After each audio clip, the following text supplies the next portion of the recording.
Pledge of Allegiance led by Nathan Longauger from the United Evangelical Covenant Church.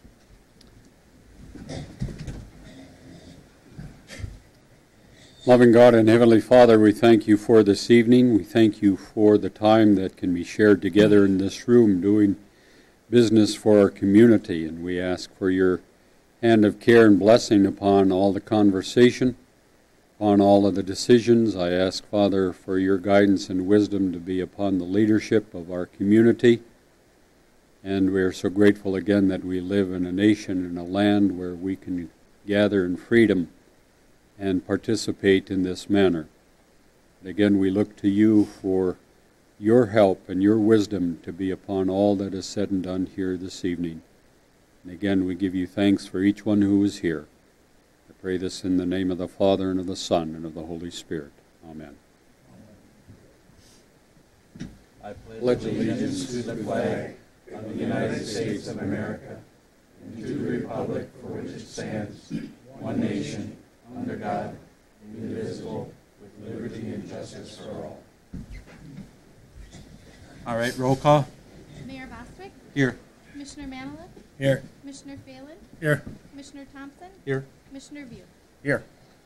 All right, first up is the consent agenda for the open forum meeting of November 28th, the open forum of the 19th of December, City Commission regular meeting of December 19th, City Commission and DDA special meeting of December 27th, City Commission special meeting of January 3rd. Excuse me, Mayor, skip public comment. Oh, sorry. Hey, I wrote something out. Could I just do this and go back to it? Anyone have an issue with that? Ask him. Okay, I'll just finish with this and then we'll go back to public comments. Go ahead. No, I went through it all. I'll move we accept the consent agenda as read. I'll support. All right, motion by Commissioner Viau, support by Commissioner Thompson. The consent agenda, any discussion? Yeah, I got a question on the joint meeting between the commission and the DDA. Mr. Derby Chase's motion to allow the DDA to have first right to purchase Strawbridge Oil Building, I thought we changed that to repurpose instead of purchase. What page? Would have been the third to the last page.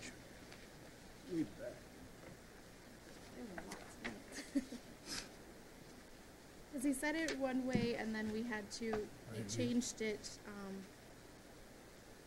and everybody agreed to.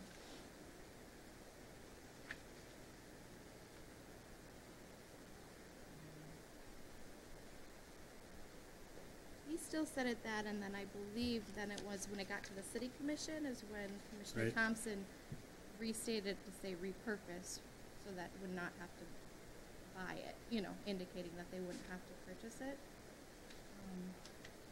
Derby did say, you know, to first write a purchase, and then there was saying, well, it's a city facility, you know, could it be a transfer? Do they have to actually purchase it? And that's when the term repurpose came up at the city commission motion. So, but I can amend it to whatever you guys want. Whatever it is. Well, as long as we got it on the commission side as The repurpose. commission side, yeah, it came up to talk about not making them purchase it once we got to the commission's motion, but when it was the DDA making the motion, because there was some confusion about whether he included it all in one motion to sell the building and wanted first right of purchase. And then that wasn't exactly on the agenda, so he said that's not quite right to do that in one motion, so he made it a separate motion. And he did say to purchase at that one. Okay. Then you guys changed it to say repurpose, is what I recall with Okay, that. that's fine, But as long as we got it in there on the commission side. if that's, I don't know if that's what you guys recall with that, but you can.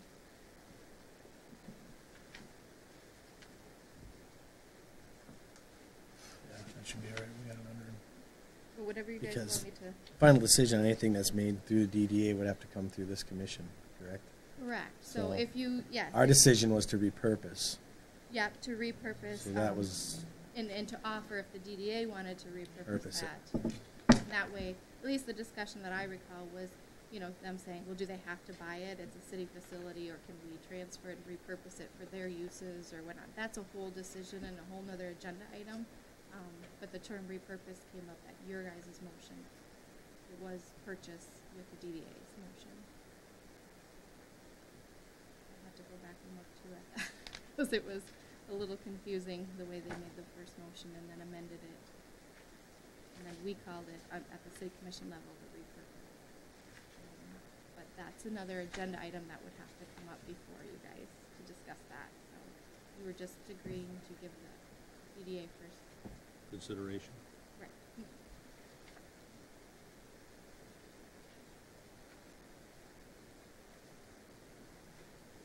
Are you okay with the way it is? Because it's up to you guys. We could change it whatever you guys. No, that's fine, as long as it's under the commission as we changed it from purchase to repurpose, that's fine. Right, the last page, yep, that motion should say that. Any more discussion? All right, all those in favor say aye. Aye. Opposed? Motion carries. All right, now we'll go back to public comment where we should have been at.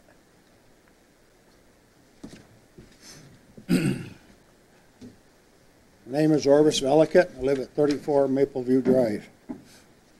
I've got a few things I've been kind of disappointed in the way you have been running this city, Mayor.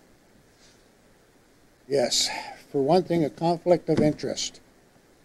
Right now, you're in labor negotiating with the Teamsters, and you're allowing our city manager, who is holding two positions, a committee head of water department and the city manager, and that is a very, very big conflict of interest. He should not have anything to do with that contract.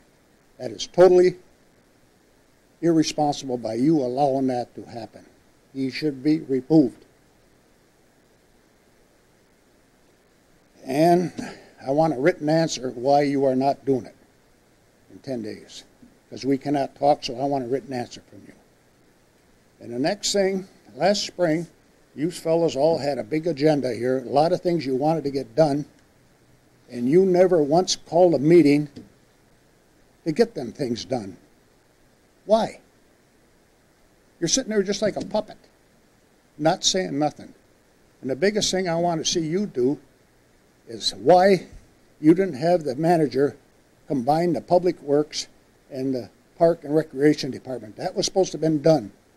It's been over 6 months he's been sitting in this management job, and you have not called one meeting of the council to discuss that, to have him do that job, to combine them two departments. Why not? I want an answer from you in writing, why you are not leading this city forward. That's all I have to say right now. All right, thank you.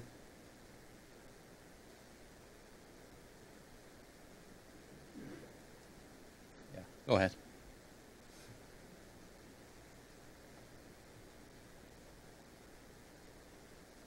Well, just on a little lighter note, with 5 of us guys went rabbit hunting today, 5 dogs, fired 22 shots, got nothing.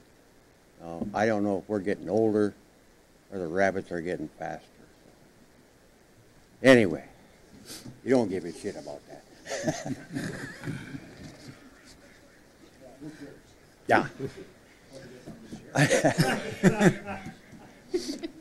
I'm kind of come to ask a question for the veterans on post 71 here in Gladstone. I'm the service officer working with the Delta County service officer.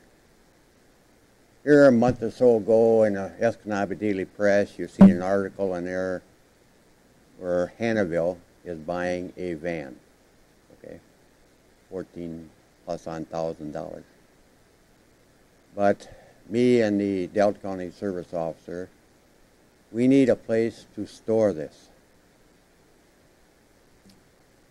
Okay?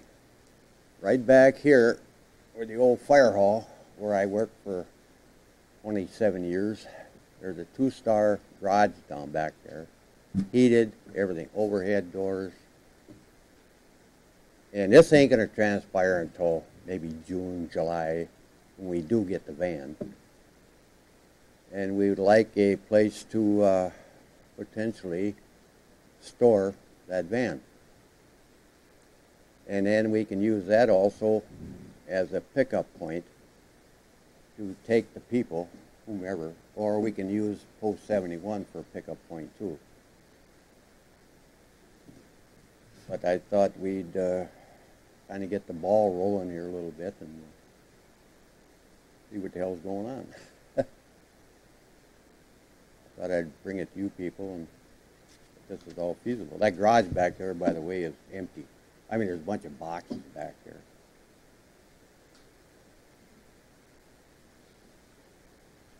Can you guys discuss that and as soon as we get an answer, I guess what I'm trying to say, the sooner we can get things going, you know. Did they buy the van already? It's in the process right now. Okay. They donated $15,000, Hannibal did, and we're going to make up the difference through different organizations that pay for it. So, or like I say, this ain't going to happen till probably June, summertime. And it's strictly for, you know, it's strictly for veterans. For transporting them to and from the VA, or Strictly from here to Iron Mountain. And we will always make the appointments like at 8 a.m. and get them up there. Right now that van has to come all the way from, well, it goes from, starts at Dafter up toward the Sioux, goes through here. And the veterans have to wait down there at the McDonald's to get picked up.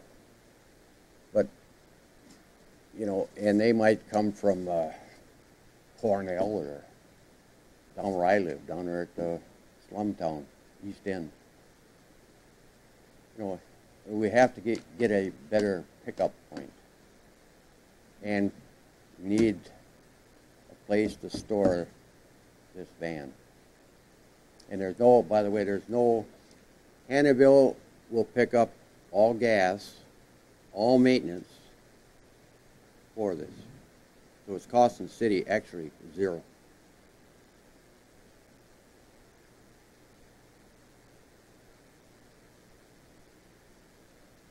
Okay, I would say talk to the city manager about that and. I already did. Okay, you did? That's why I'm here. Okay. It would have to be placed on a regular Agenda. Okay, agenda. right. Put Come it on back the for- agenda and We'll put on the agenda then. When's that? The next meeting At the next meeting would be the, would be the 24th. So, 23rd. is it a for sure thing that the purchase is going to happen this the year? purchase is going to Okay. happen. Hannibal said they would. I thought Do it. we'd do it right as soon as you had it picked out or right at that time. Well, we have to come up with the funds first. Yeah. But they are going to donate $14,000 toward it. And our Legion Post, if I can talk him into it, it's going to kick in a few bucks and get the top price. It's not going to be a van with a lift on. Nothing like that. You have to be able to get in this thing by yourself. And we're also looking probably top priority as volunteers who drive it.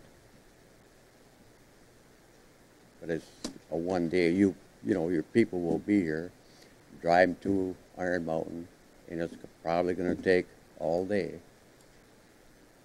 You know, I mean, it's not a zip back and forth, depending on the patients that you take up there. You know. I've been doing this on my own for the last 15 years. I take my own personal vehicle, pick up guys wherever, and take them up there, drive them back. And the arrangements that I made is you get 43 cents a mile, a veteran, if you got better than 30% disability. But Iron Mountain has got direct deposit, where that goes right back to their thing. So what I used to do is whatever them guys would get paid, that would be my fee. I'd lose money doing it, you know. It's 122 miles round trip. But I just did it because, what the hell, I'm retired. I might break even. But then I was informed that if I got in an accident, I'd be liable. And that's why I kind of shied away from it. The wife's got on my... Is this going to be a commercial van or just a... This will be a commercial vehicle. But I used to do this on my own, in my own Do you have vehicle. to have a special license to drive? No. No CDL license, no nothing required. Chauffeurs? No chauffeur's license. No open driver's license. Who would cover the insurance on the vehicle then? Would the driver be liable for anything? No. That's one thing I wanted to get cleared away. When I was doing it, I was liable. And 78 years old, I'm getting a little shaky, you know. You can find it out shooting a shotgun, you know. Ain't as quick as I used to be. Yeah, we will add it to the agenda for the 23rd meeting. I don't have to be here. Right. Okay. That's all I'm looking for is a, Right. So, I'm looking for a yes or a no, I guess. right, and we'll have the answer at that meeting. All right, is Eric gonna, or somebody gonna, Yeah. I'll let you Eric know. will be in contact with you. You know, is it of the size that it'd fit in the back, the it'll, side garage? right, so you used to have a fire truck in there. Yep. Not the double door one, Oh, but the okay, small one in right, that's a back. that's a regular sized garage back Yeah. there. I can't answer that because I don't know the exact dimensions on this van that they're buying. I don't know. But I'm thinking that it would. You know, that door back there is 8 by 7 back there. And there's 2 of them back there, by the way. All right. Thank you. Is that it? Yep. Thank you for your time, man. Thank you. Appreciate your help with veterans. See how big it is. I know it is. I worked back there 27 years. There should be enough space. Good evening, Commissioners. Michael O'Connor, 526 Minnesota Avenue. Stop by, see the lights. The Weissmen are still out. So, the reason I'm up here is the agenda item, selling the 911 Delta Avenue building. I see the plan is for a pharmacy to be located there. I think everybody in town would love to have a pharmacy, especially the older people, because that's a necessity. There's no doubt about that. The financial refresher, I think we all know we put $150,000 into the building. So that's a big investment. I talked to some people around town, and there is some concern. Of course, you know, businesses, person comes in, they get the business, they leave. So I was trying to come up with what would be a way to guarantee that we have a pharmacy. It'll be open, remain open, but how we can protect the investment that the citizens have put into it. So what I was thinking, and of course you're going to discuss this in super great detail later on, I'm sure. I believe the best alternative is to have a 5-year option for the city to buy back the building at the purchase price if the pharmacy closes. So what that would do would give us a chance to get the building back. I think I can already see that the DDA probably will be putting more money into it for the facades to get that pharmacy really looking nice. So there's going to be even more of investment that we want to protect. So that is my comment. I think we need some type of option to buy that back, and then we could sell it again to another business rather than just having it be idle. I think the one thing we don't want is to have another empty storefront in town. Thank you for your time. All right. Thank you. Anyone else?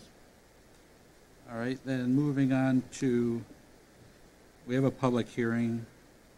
We do have 2 public hearings. I Two put them public under unfinished business. I'm not quite sure why, except I was in a hurry to do this packet. So you can either keep them in the order that the agenda is, or you could make a motion to change them.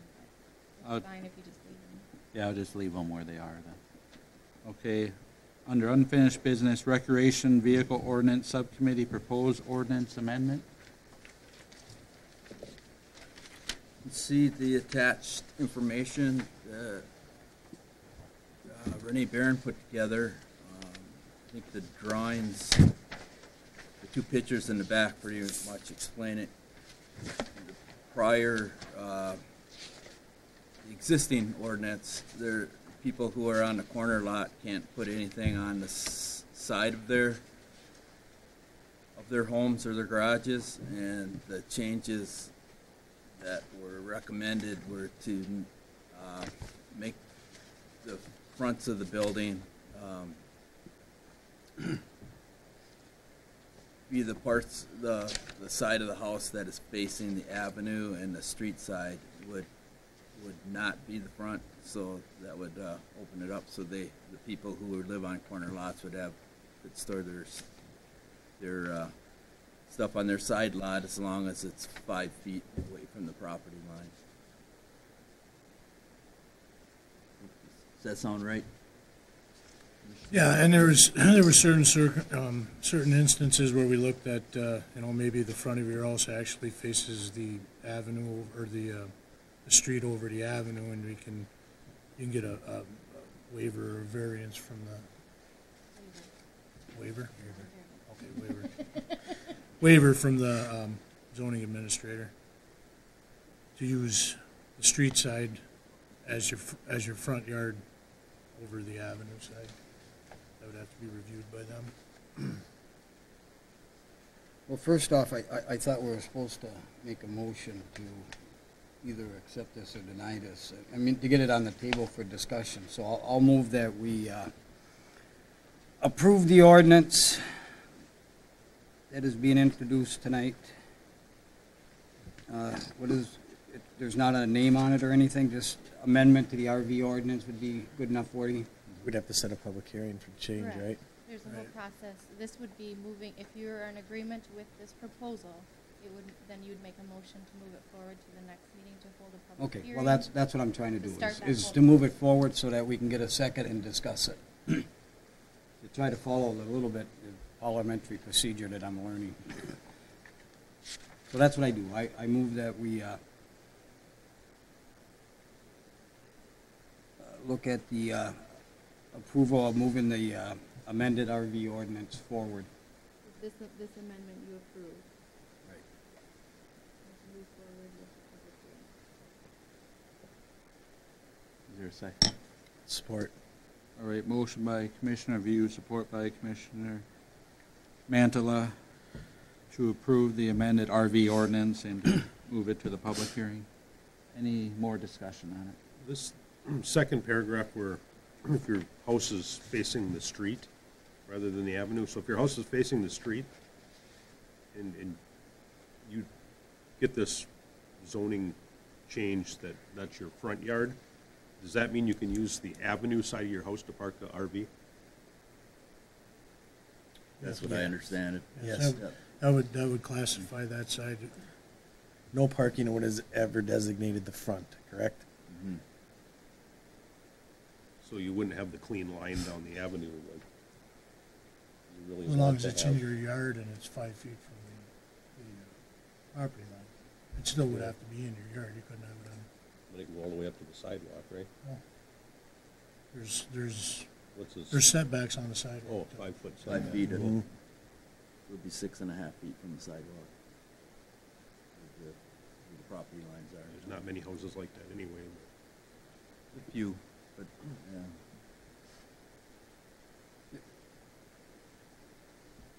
I have one comment, or maybe someone can clarify, that also in the second paragraph, upon written request by a property owner of a corner lot, the zoning administrator may grant a waiver to designate, that it tells you the reasoning behind it, or should that word be shall? Are we going to have, I'm just asking. I wouldn't say should.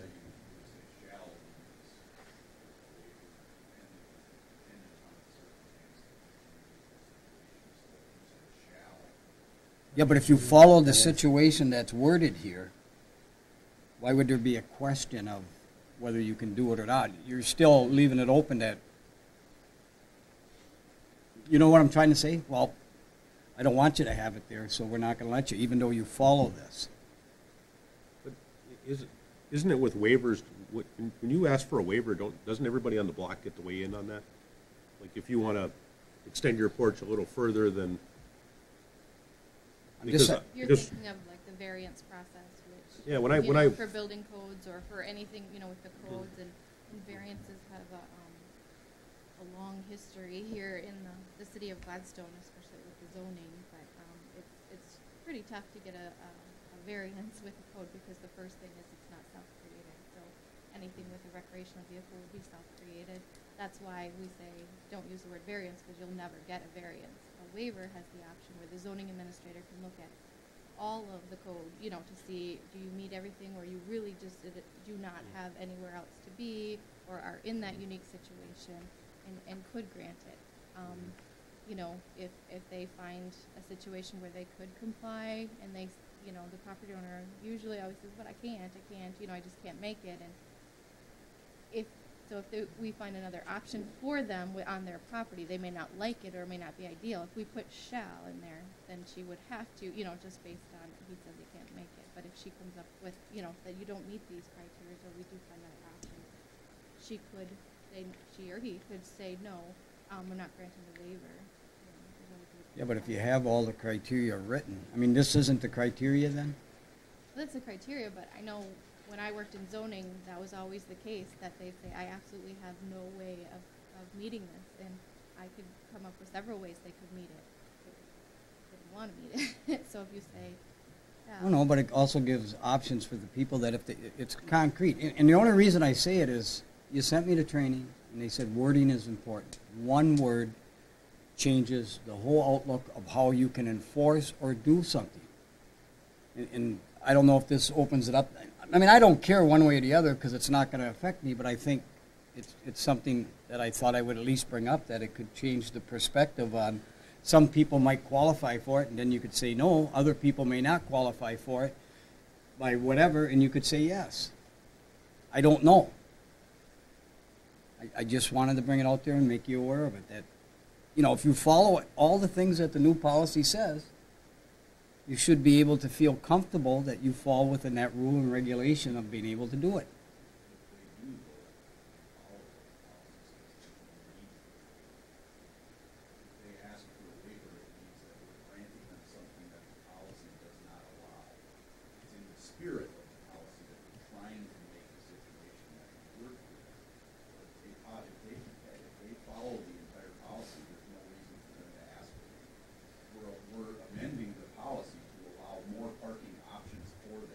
For the If they still can't make it, then it is possible that we may issue a waiver, dependent upon their individual circumstances. But if they're able to follow the policy, they shouldn't need a waiver.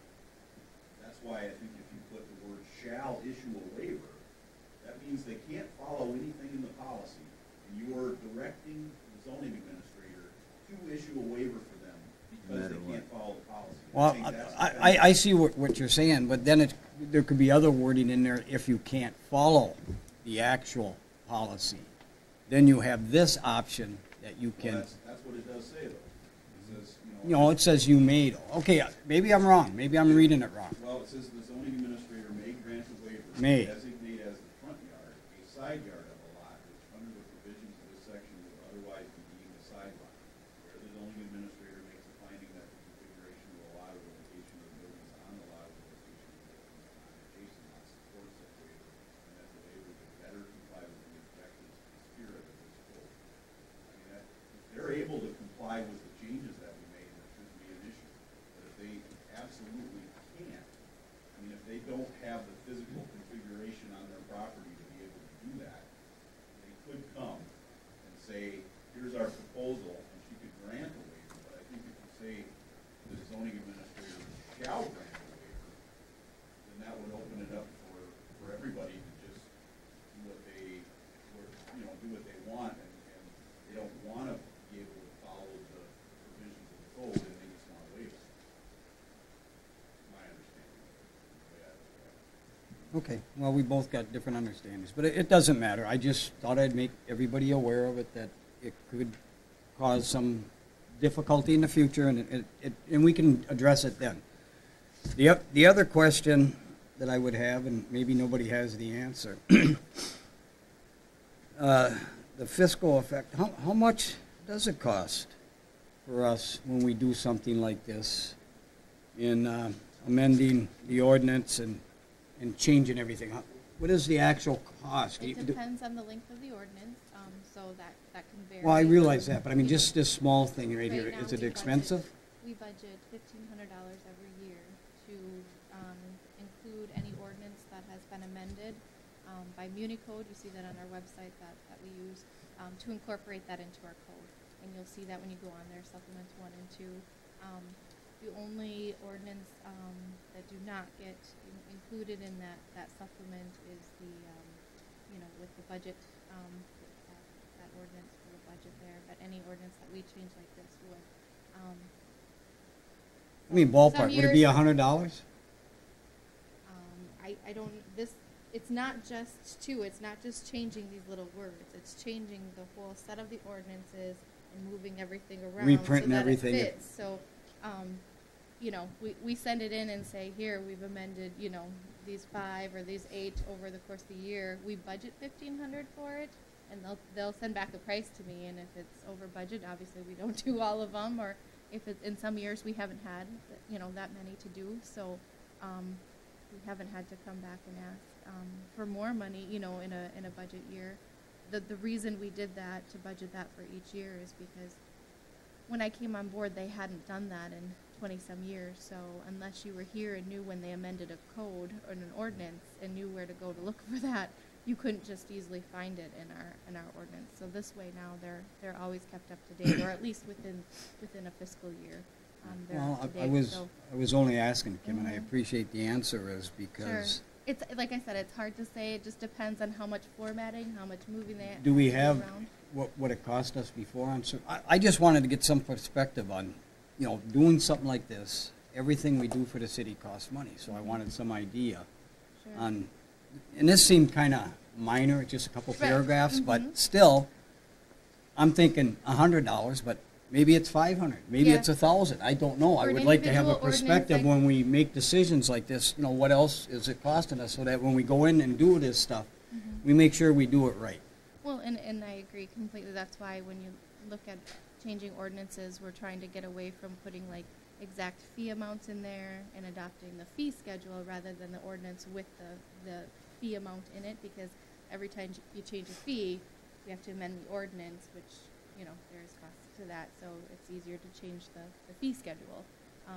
So we were trying to get away from that, to not unnecessarily have that cost with it, but we'll be gearing up here now that we're closing in on the end of the fiscal year to do that with Municode. So, when I do that, I can let you know, when they break it down, how much it is, and try and get you for ordinance, with the caveat that it depends on how long the ordinances are, I realize that, but I can see why there was some opposition to it among some of the other people that have done this before, and they probably had that in the back of their minds, that this was another expense, and we just did it 2 years ago, and I wasn't privy to that there was going to be a cost to it myself until tonight. There's a cost to everything. I guess so. Yeah, to pinpoint a number, I don't, but I can try and share that with you when we do the... I appreciate your answer. Sure. All right, any more discussion on it?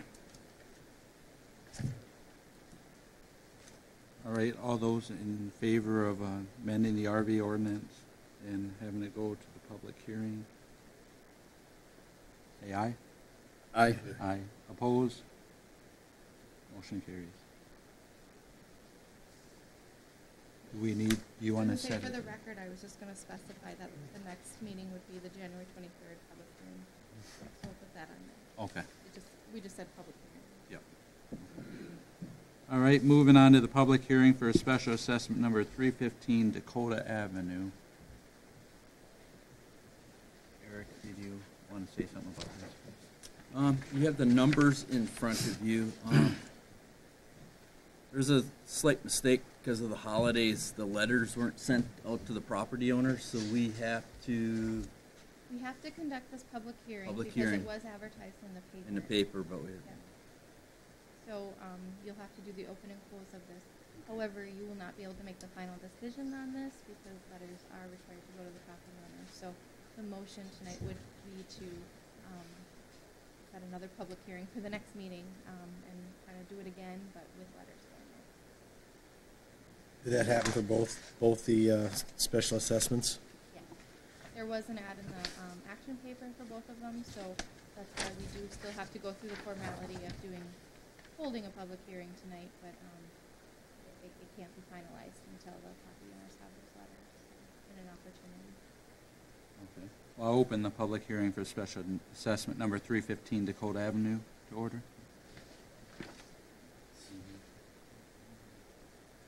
So we just need a motion to reschedule it for the next meeting? After the public hearing. After I'm Yeah. the public hearings right now. If there's anybody present that wants to. All right, well, hearing no one, it's closed now, so now we need to make a motion. Move that we reschedule the public hearing for our January 23rd meeting. I'll support. All right, motion by Commissioner Phalen, support by Commissioner Thompson to have the public hearing for special assessment number 315 to the January 23rd meeting. Any discussion? Have the letters been sent out now? Not yet until you made the motion.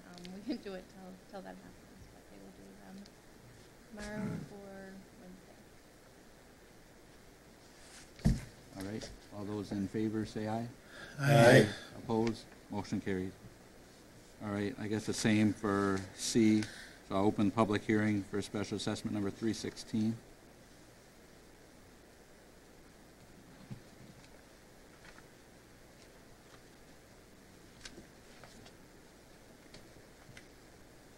All right, I'll close it. And does someone want to make a motion? Move that we move the special assessment 316 to our meeting in January, for January 23rd. I'll support. All right, motion by Commissioner Phalen, support by Commissioner Viau to move the public hearing for special assessment number 316 to January 23rd. Any discussion? All right, all those in favor say aye. Aye. Aye. Opposed? Motion carries. Next is IBW Supervisors Union contract. There's nothing for this meeting. The two commissioners on the committee the union representative was in and wanted to set up a meeting with you guys. Are you ready? We're gonna meet this week here. I was thinking first part of next week, meet with the representative from the IBEW, if that works for him. And You want me to schedule? if you can this for him? see if he's available Monday or Tuesday, work for you, Joe? Yeah, that'll be fine. What times works? Usually after 3 works best for me. Anytime after 3 would be fine. Anytime after 3, Monday or Tuesday? Will do. All right, next is the manager search, the MML proposal.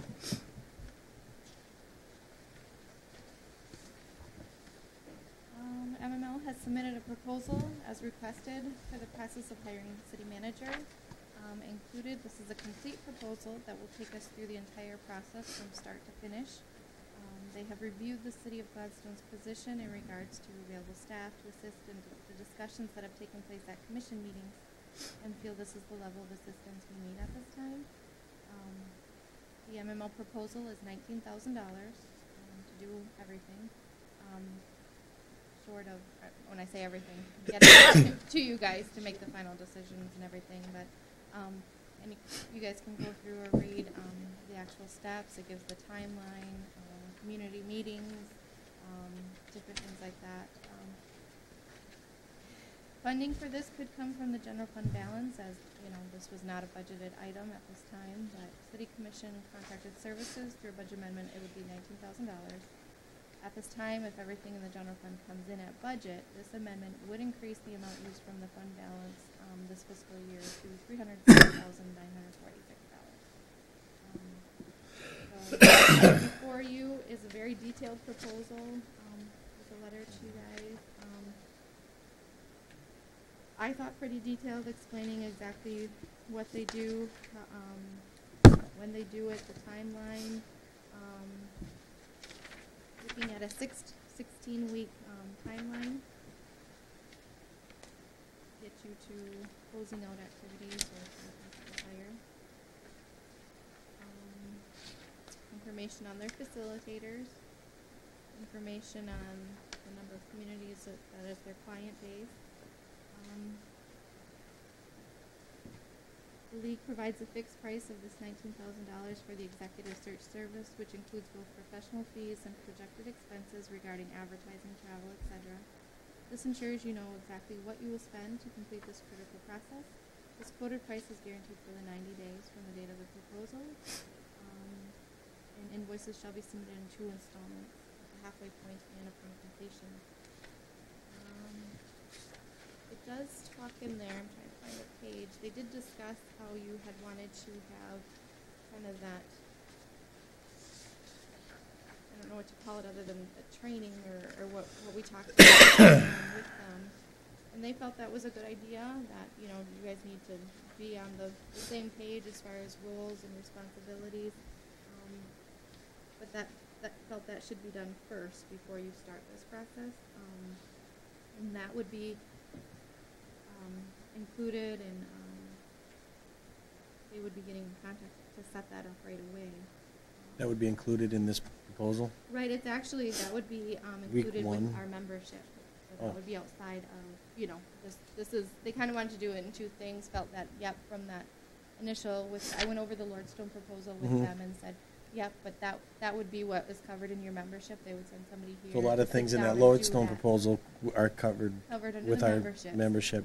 This is specifically getting you through the entire process of searching for an executive, kind of separate from what that initial other. And it doesn't necessarily have to take this, the proposed timeline. It could go shorter than this, correct? Right, depending on, and that's on the phone. We talked about that, and they said that's up to you guys, how fast, how slow we want to go with some of these meetings. You know, it says up to 5 personal visits with the search facilitator, and it goes over, you know, those things they talk about.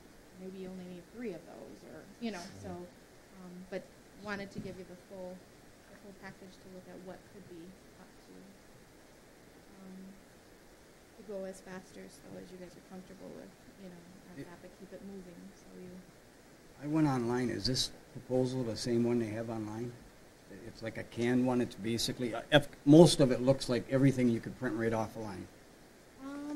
They have a brochure online, which they did include. Well, they had all this stuff with the people in. I mean, that's what I seen when I went online. Right. They did the executive search service overview on the last 2 pages are that brochure, which they gave initially. But this was, they looked at us. They looked at our commission meetings. They looked at our minute, you know, they looked at us and discussed and put this packet together of what they need. This is the same process that they would use, maybe some areas in greater detail, some less in other communities, depending on what they needed. But they looked at the fact, you know, we haven't hired a city manager in a while. The commission, you know, none of you have hired a city manager before, you know, so getting you through that search process. The staff, some communities have entire HR departments dedicated to work towards this, you know, and things like that, that could maybe take a piece of this out of it, but we don't. So they looked at that in its entirety. They had questions, they called or emailed me and asked, you know, and stuff to clarify. But, so the process, you know, I mean, the component of the process, I don't think changes from communities, but the in-depth of different areas might be. Is the cost fixed, or would that fluctuate based on if it was a shorter or if it went over the timeline? Do they say? They didn't say. I didn't see that. I could ask them that. You know, let's say it took 12 weeks instead of 16. Is that, you know?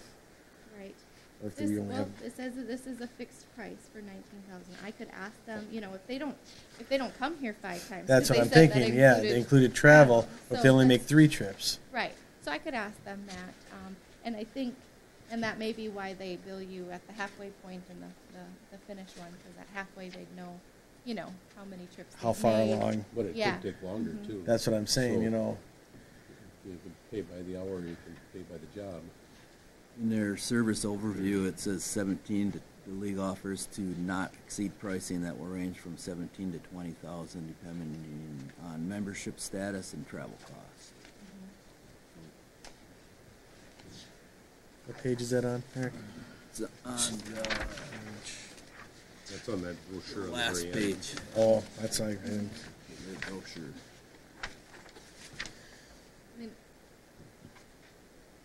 Oh, I saw. Oh, no, it's the next one over.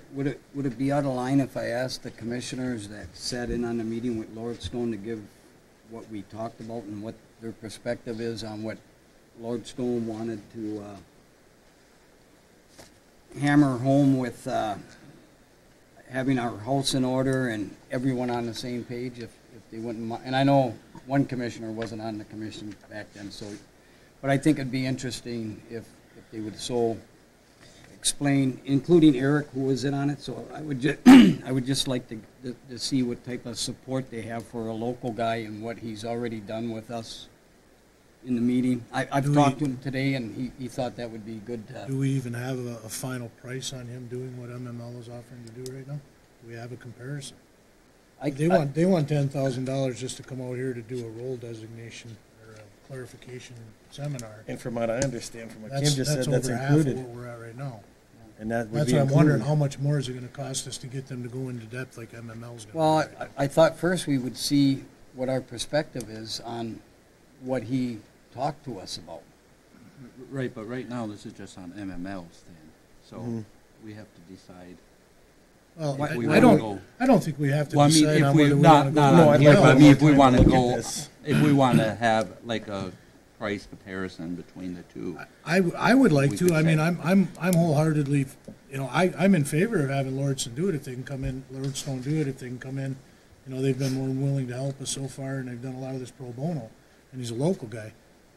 But my biggest fear is we've been dragging our feet on this for so long. We need to get on the stick and get this job done. Yep. We need to get somebody in here as soon as possible. And looking at this, you're looking at a projected 4 months from start to end. You know, we're going to be almost a year since we've Well, got rid of the nobody passport. wants to make a comment on our meetings? The meetings were very, very helpful, but the thing is, I'm just saying they're at $10,000 to come in for a role assessment. No, that's not what he was at 10,000 for. That's what the proposal was for. Isn't that what it was for? That proposal was for one item of professional help from his company through a guy out of California, which basically was going to unify the criteria and consensus for the commission first, and then that would be passed on to staff. And he asked me to quote him tonight, and he asked me to say, do not do a search now. And the reason he says that is he's willing for us to move forward with getting that unified criteria consensus.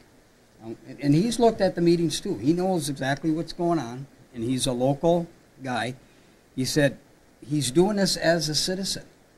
He has no financial gain or anything in this. Once this guy is done, he will lead us through exactly the same thing that's happening now, pro bono. And he said many of the things we as a commission will be able to do in-house. He said we will be able to hire somebody in-house, and he's asking to come at a special meeting or a workshop, and he'll explain the whole process to us. So did he see this? Would he be able? Is he I talking talked to pro him bono? He'd be willing to do this whole 16-week process. I can't answer that. All I can do is what he told me today. Well, I would like But- some type of a comparison.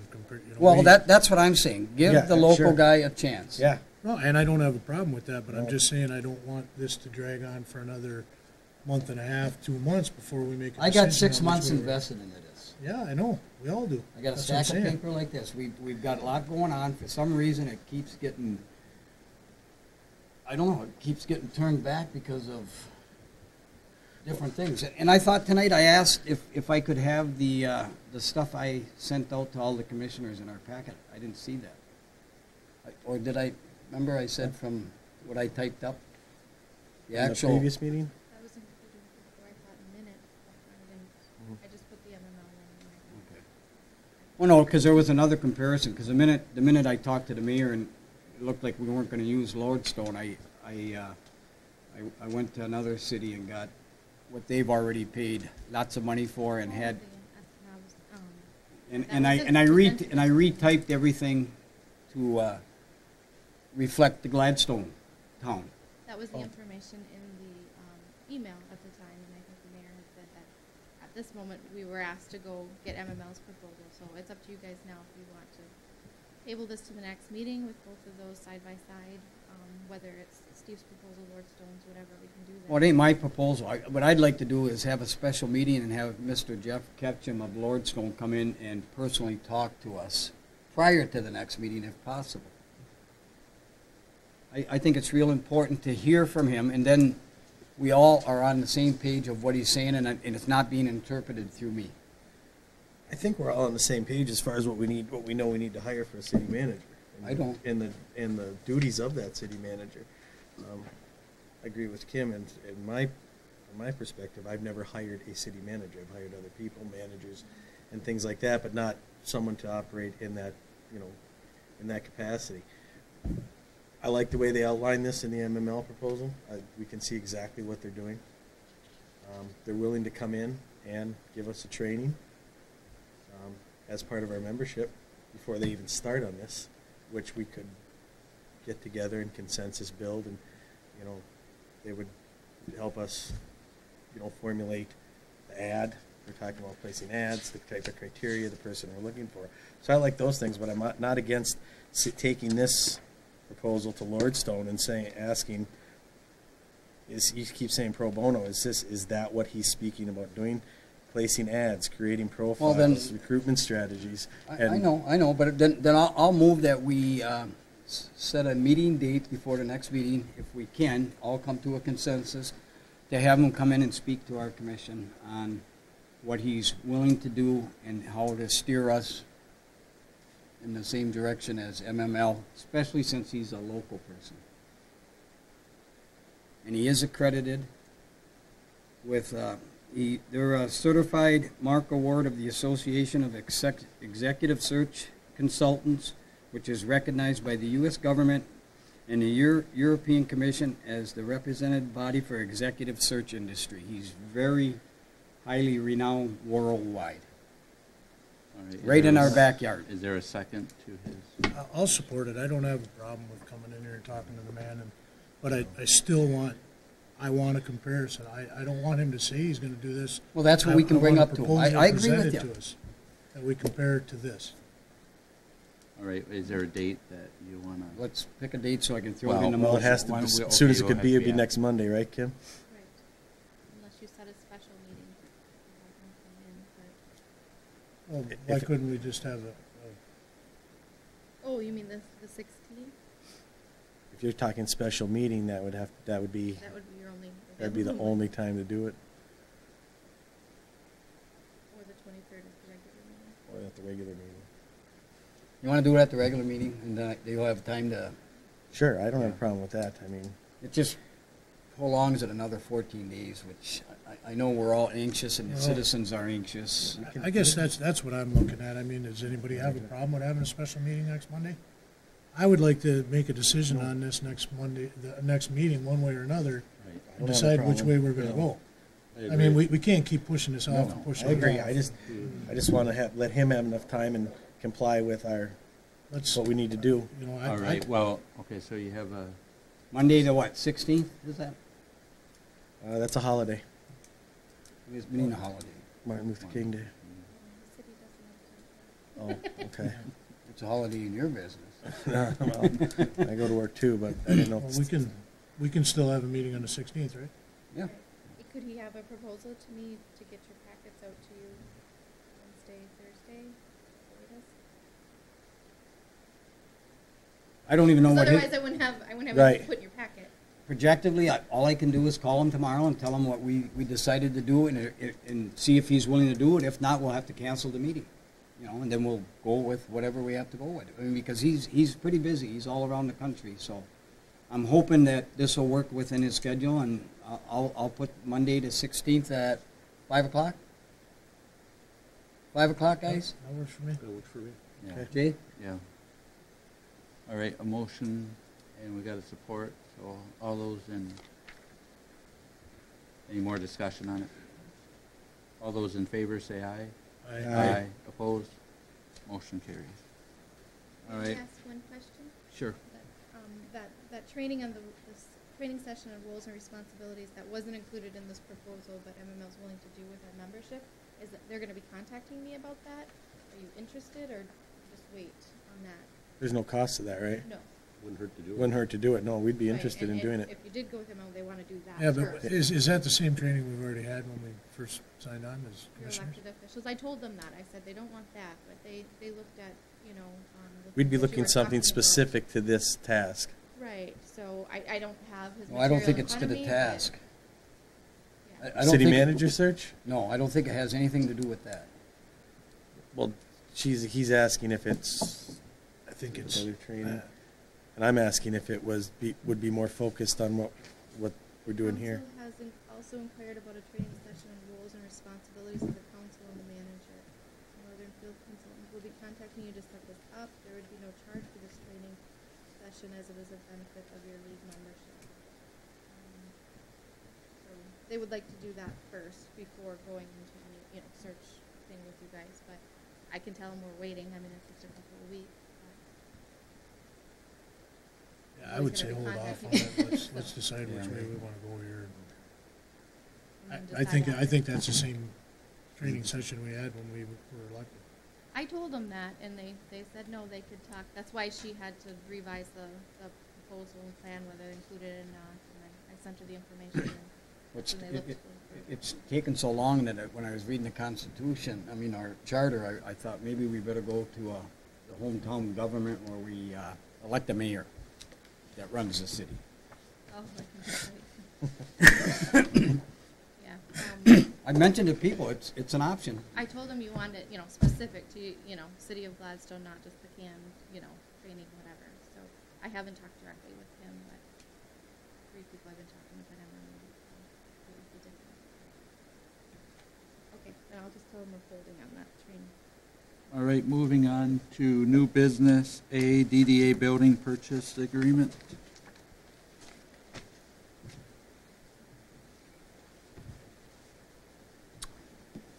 Okay, Renee and I met with Mr. DeMars, and Tom Gilbert and Associates did a appraisal of the property, and the property was appraised at $64,000. We called a couple of appraisers, one or two. It's in regards to commercial appraising. The one person we were going to have take a look at it said that he works for Gilbert and Associates, so it would be hard in this area. I mean, we could get another appraisal, but Gilbert has done just about all the appraisals we've ever, as far as on commercial properties for us, so pretty much the same company that we would have got. He also, Mr. Demers, had a engineering firm come in and assess the building this weekend, and there is,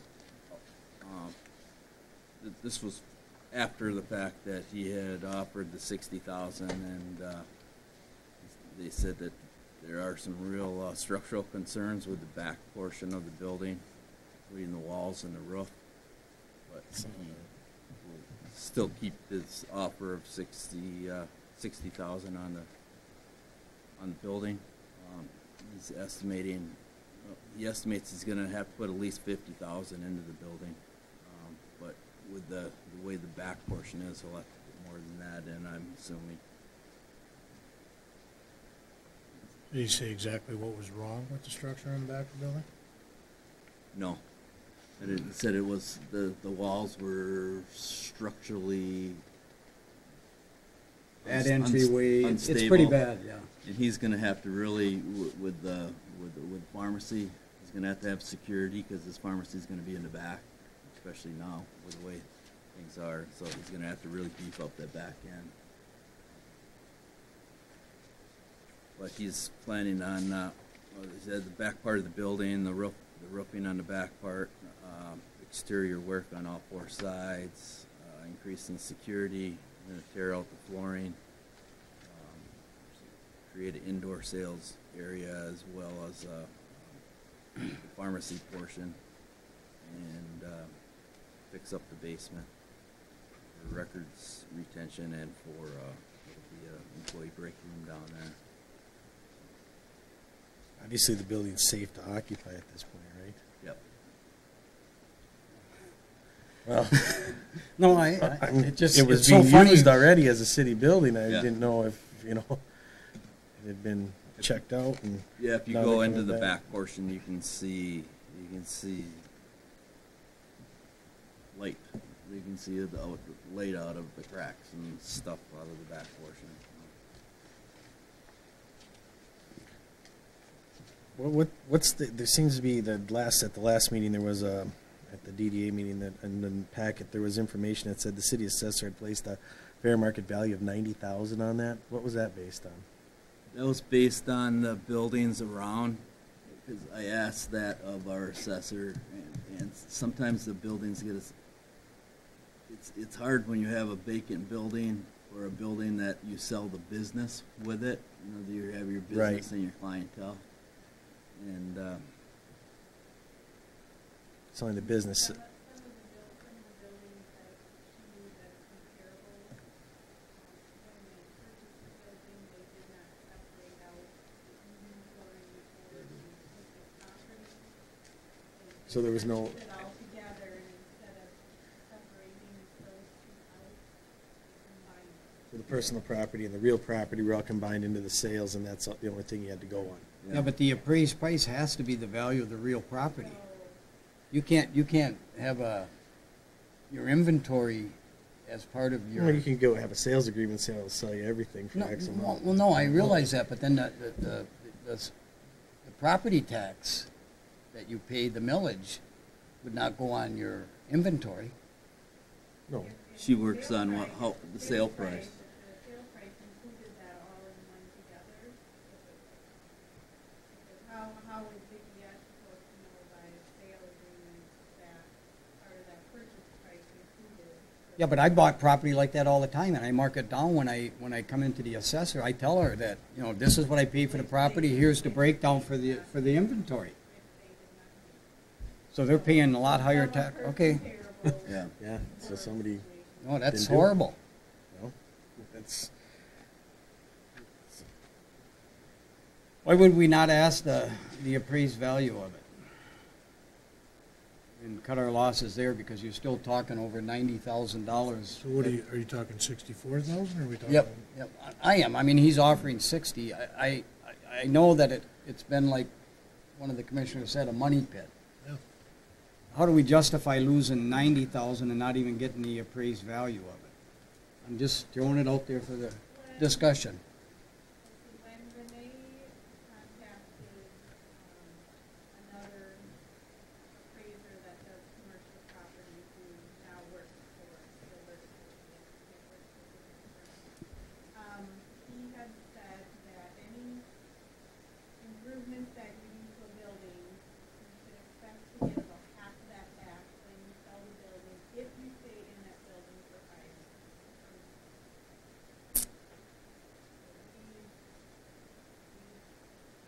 Put money into that building, you divide that by 2, you gain a little bit, but What did we gain? How do you figure you gain? What did we gain? you're not staying there. I mean, you've done improvements in this year. When did we buy this building? We've had the building for how many years? Paid 40,000. The DDA did for it. Had it for more than 2 years. Yeah. Market values haven't gone up. We paid 40 for it, and they've got over 120,000 into renovations. So you're looking at about $160,000. Another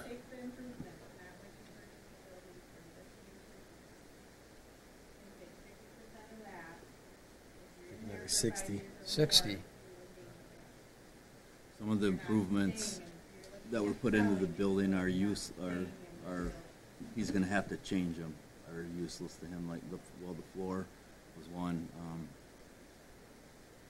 The bathrooms, he's gonna have bathrooms, but they're right where in the wrong place. That office that's in there, that kitchen that's in there, all that stuff was basically useless to him.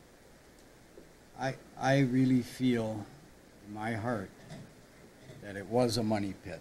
And we did put a lot of money into it. But I would have a hard time justifying getting less than what the appraised value is, personally myself. It's a difference of $4,000. I'm going to probably have a hard time justifying to some citizens, why you're giving away $90,000. But I can understand why we're doing it. We're getting into business in here. We're cutting our losses on the line. I think that's very important.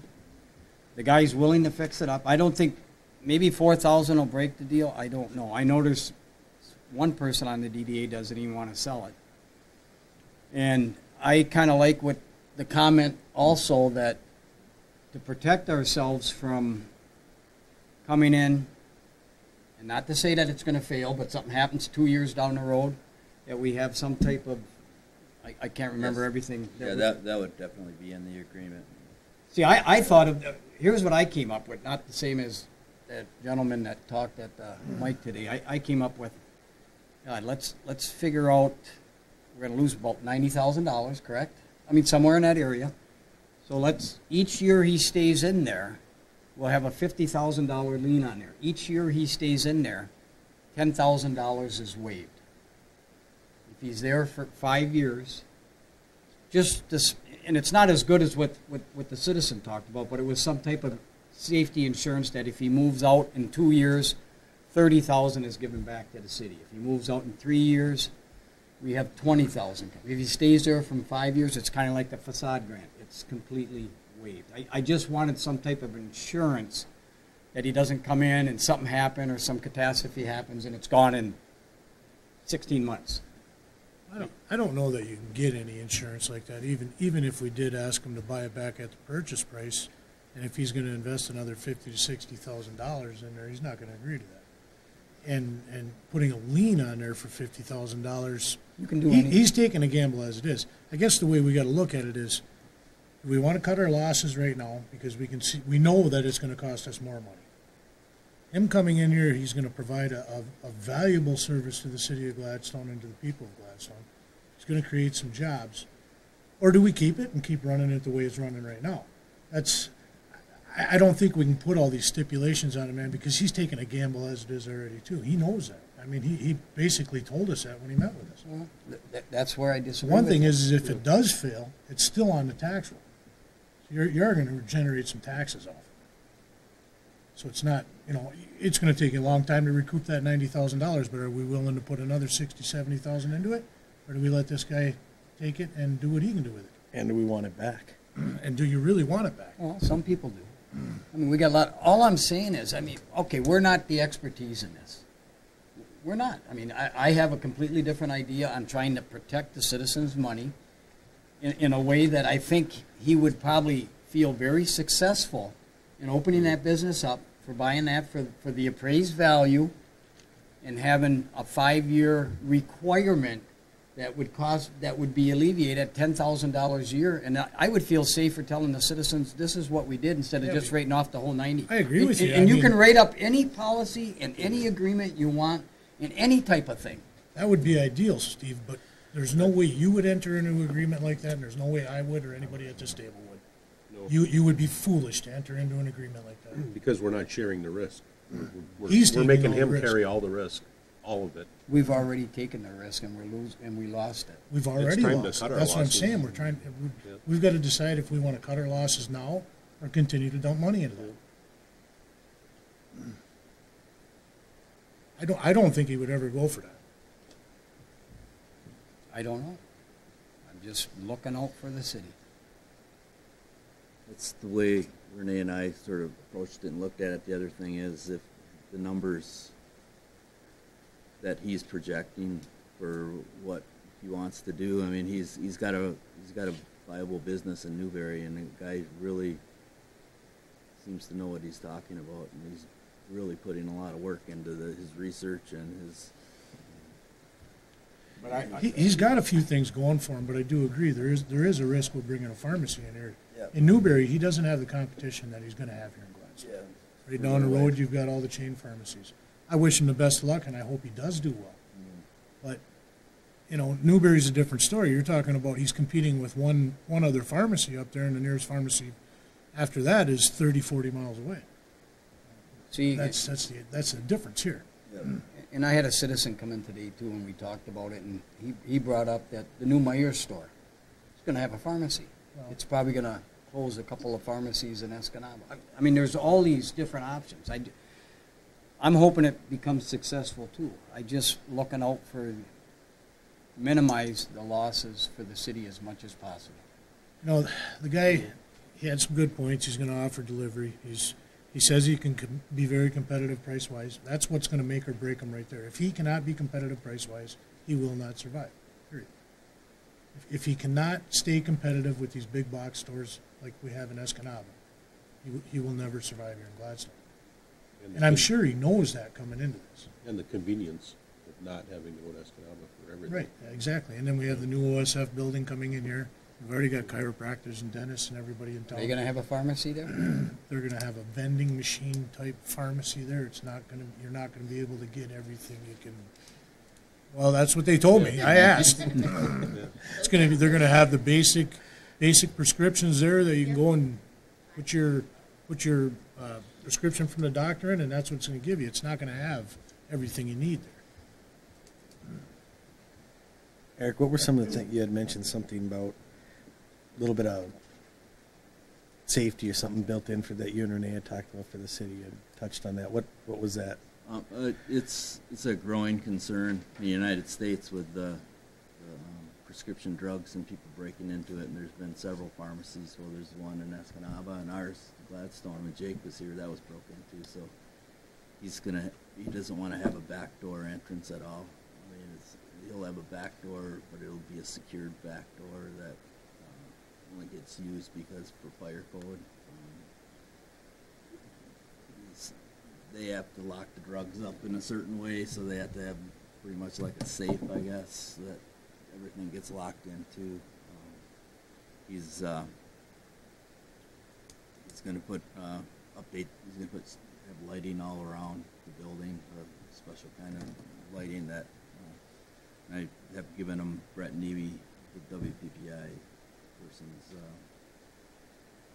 who can help out with that lighting and help him fund the lighting also. So that was the stuff he told Renee and I. I think Commissioner Manilow, you were referring to. Is there some stipulation you have in your purchase agreement to protect the city in case this pharmacy doesn't survive? Is there anything you guys have touched on with that? Kind of security? No, yeah. We haven't written up the agreement yet. We'll be getting with Attorney Bacon, and we'll write it up in any which way you would like, whatever the commission would like for security purposes in that way. Sorry, I was going the wrong way on that one. No, I was gonna follow up with his. Yeah. That was Okay. where I was going, but I agree. If I was looking at doing this as a commercial business, I would have a hard time entering into any contract that would stipulate it. I'd have to. We do it every give time something for every back. business that puts a facade in there. We've already do it. We do it for hundreds. I mean, not hundreds of buildings, but there's people that got 3-4 grants and they're committed for 5 years. Right, but they might And not they already fold. have an established. No, they haven't. Some of them haven't. This isn't a facade, though. Well, it's If he- basically the same concept that we're you're giving talking- $90,000 away. We want half of it protected somehow for 5. A lot of what we're giving away is going to be torn out. The roof ain't gonna be torn out. The electrical ain't gonna be torn out. The furnace, the brand new furnace ain't gonna be torn out. That stuff is not gonna be torn out. That's what, $60,000, $70,000? I don't know for sure, I'm just guessing. But that's a lot of money, 40,000 for the building. I'm looking for the same protection we get every time we give a facade grant or other money to other people. I know we just But give. you're talking about a $7,500 loan compared to a $65,000. No, some of them are $30,000. Some of them might be more on some of the projects that we're going to do in the future, like with the Rialto and that. It's going to be huge. I wouldn't invest my money in that. I would never do it either. I wouldn't do it. You'd be foolish to do it. I would. I wouldn't. You said nobody on the commission would. I would. I wouldn't. I would take my chances on that, and if I got it for that price and something failed, I I know I'd get my money out of I it. would if I didn't have to invest any money in it. But he's gonna pump a whole bunch more money. He's almost gonna double the cost of this.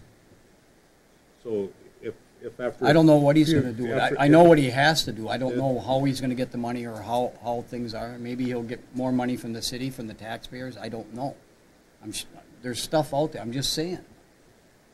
Well, that's fine. We all have our opinion. If somebody wants to make a motion and go with it, I mean. I know one of the biggest thing that sinks small businesses is the overhead. And It's borrowing, yeah. Yeah. When you got, And, yes, I agree. you know, trying to borrow money with something that has a lien on it is going to be difficult. So unless he's got cash, No, but it's a pretty sweetheart deal still when you look at what we're giving them for the price. And I'm not against the project. I'm not against it. We've had no citizen speak at a public hearing about this, even though we had a meeting. If you look at what the ad said when we talked about it, it had nothing to say about the sale of the building. I've talked to several citizens. And I know they're looking at it going. I'm not questioning that. I We've only just had one citizen come tonight during public comment to say anything about this. I know. and I guess I'm kind of supporting what he said. So, you know, there may be a lot of people that are concerned, but nobody was concerned enough except for. That's why they one. voted us in to Yep. make the right decisions Yep. All right, and the right policies. someone want to make a motion?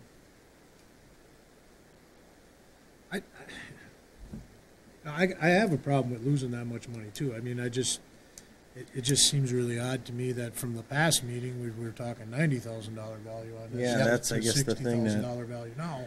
We're talking a matter of $30,000. I was okay with $90,000 and losing that money, but now, we're in a whole different ballpark here. Well, and I was too, and Eric kind of answered my question on that. I think was, if we got another, my question coming in was, is there another assessor that we could get? We could get another one. It'd probably have to be from out of the area. Well, I'll tell you what. I will make a motion that we stick with the real market value placed on the building of 64. I'll take the heat. I think we need to cut our losses. I just don't want to cut them agree. below 60. No, I want to get what the building's worth and the policies we. I better finish the motion. I'll make a motion that we offer the 64, that we get $64,000 as our offer for the purchase of that building. I also Oh, well, should I say. See if there's a second. Oh, sorry. I'll support. Okay, Now motion. we can discuss. Okay. Just Yeah, I got that Vicky is our tax assessor. She said there's a difference between an assessor and an appraiser. And she explained that to me. I know that too. Yeah. But She said- I'm looking at cutting the losses, at least saying that I can point to saying, well, it's only worth that. If we made policies and decisions in the past that put us into the position of having to lose $90,000, it's a lesson this commission has to learn from. Well, it happens in business too all the time. I mean, you go Right. in there, he might put $60,000 into this and turn around and want to sell it, but somebody comes in and says, "I'm going to give you 70." Because Yeah, but remember, the city doesn't create wealth. He no, will. and he will, and that's He why we will want to get create him. That's wealth. why we want to Well, support So our him on decisions this. are got to be made on Absolutely. different criteria than what a business owner does. I understand. You know, so Understand it's that. very important. The other thing is, I did not include that map, even though we got a nice new one here, and I did not include the windows and the paths. And I would, once we vote on this, I'd like to make a different motion on them items in there. Okay, if that's okay with the commission, so. I, Can I? This is your offer, what. Okay, let me, needs to be. I would like that stuff to be on loan to him or have it worded somehow that it still is city property for his use. I mean, I don't know how to work. I'm not. What are we talking Yeah, about what are the we talking value about? on this? I mean, It doesn't matter because what I'm looking at, I've heard other people say, I've been here a long time. I would like to have that map in my building. Okay, and I just, what I'm saying is I want to keep it as city property. Was that map in there, or did the city put it in there when We it just bought put it? it City in. put in there, that's. Well, then they could take it out. we- Is it we is it a purchased picture like, It's Yeah, the it's previous an old one, one like it's that. the old one of that. oh, it's the old copy of this one. And then yeah. the windows to the past, I don't, those pictures are. We paid $600 for them. And that's property of somebody else. But what I'm saying is, he wants to have a theme to utilize some of the history of Gladstone. I don't want him to have ownership of it, but if we could word in the contract that that stuff could be kept in his place of business, with ownership be in the city. Eric, you see what I'm trying to say here?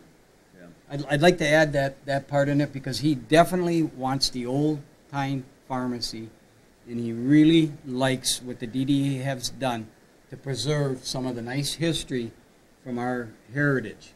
And I think it's a perfect place to keep it, but I think it needs to stay in the hands of the city.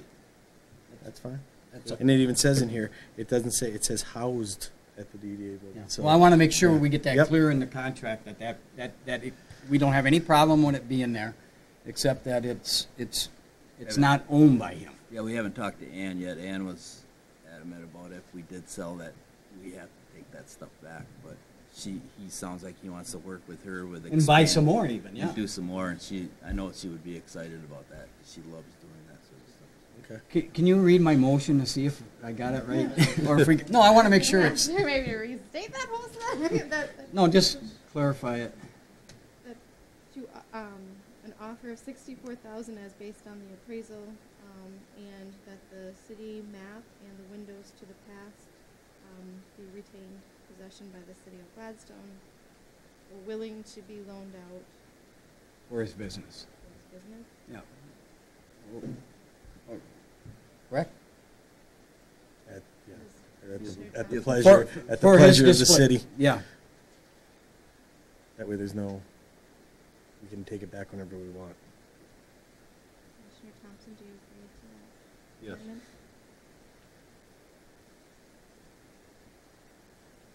All right, any more discussion on it? All right, all those in favor, say aye. Aye. Opposed? Motion carries. Hopefully we get a pharmacy. Okay, next up is proposed amendment to personnel policy regarding section 2.0 selection residency.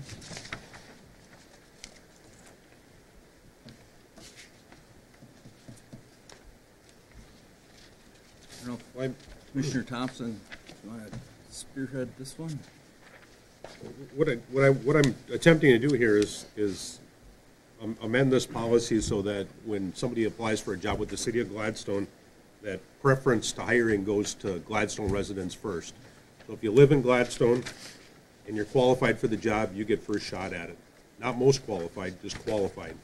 So like seasonal employees, if the job is cutting grass, and you can cut grass, Gladstone residents first, yes. I see that as seasonal. However, our most recent hiring process, the one city resident that was in it was qualified. He's a certifiable MCOS police officer. He was at the bottom of our list. I mean, we hired the most qualified person that did the best in the process for us that we thought would do the best job for the city of Gladstone. We had 8 applicants.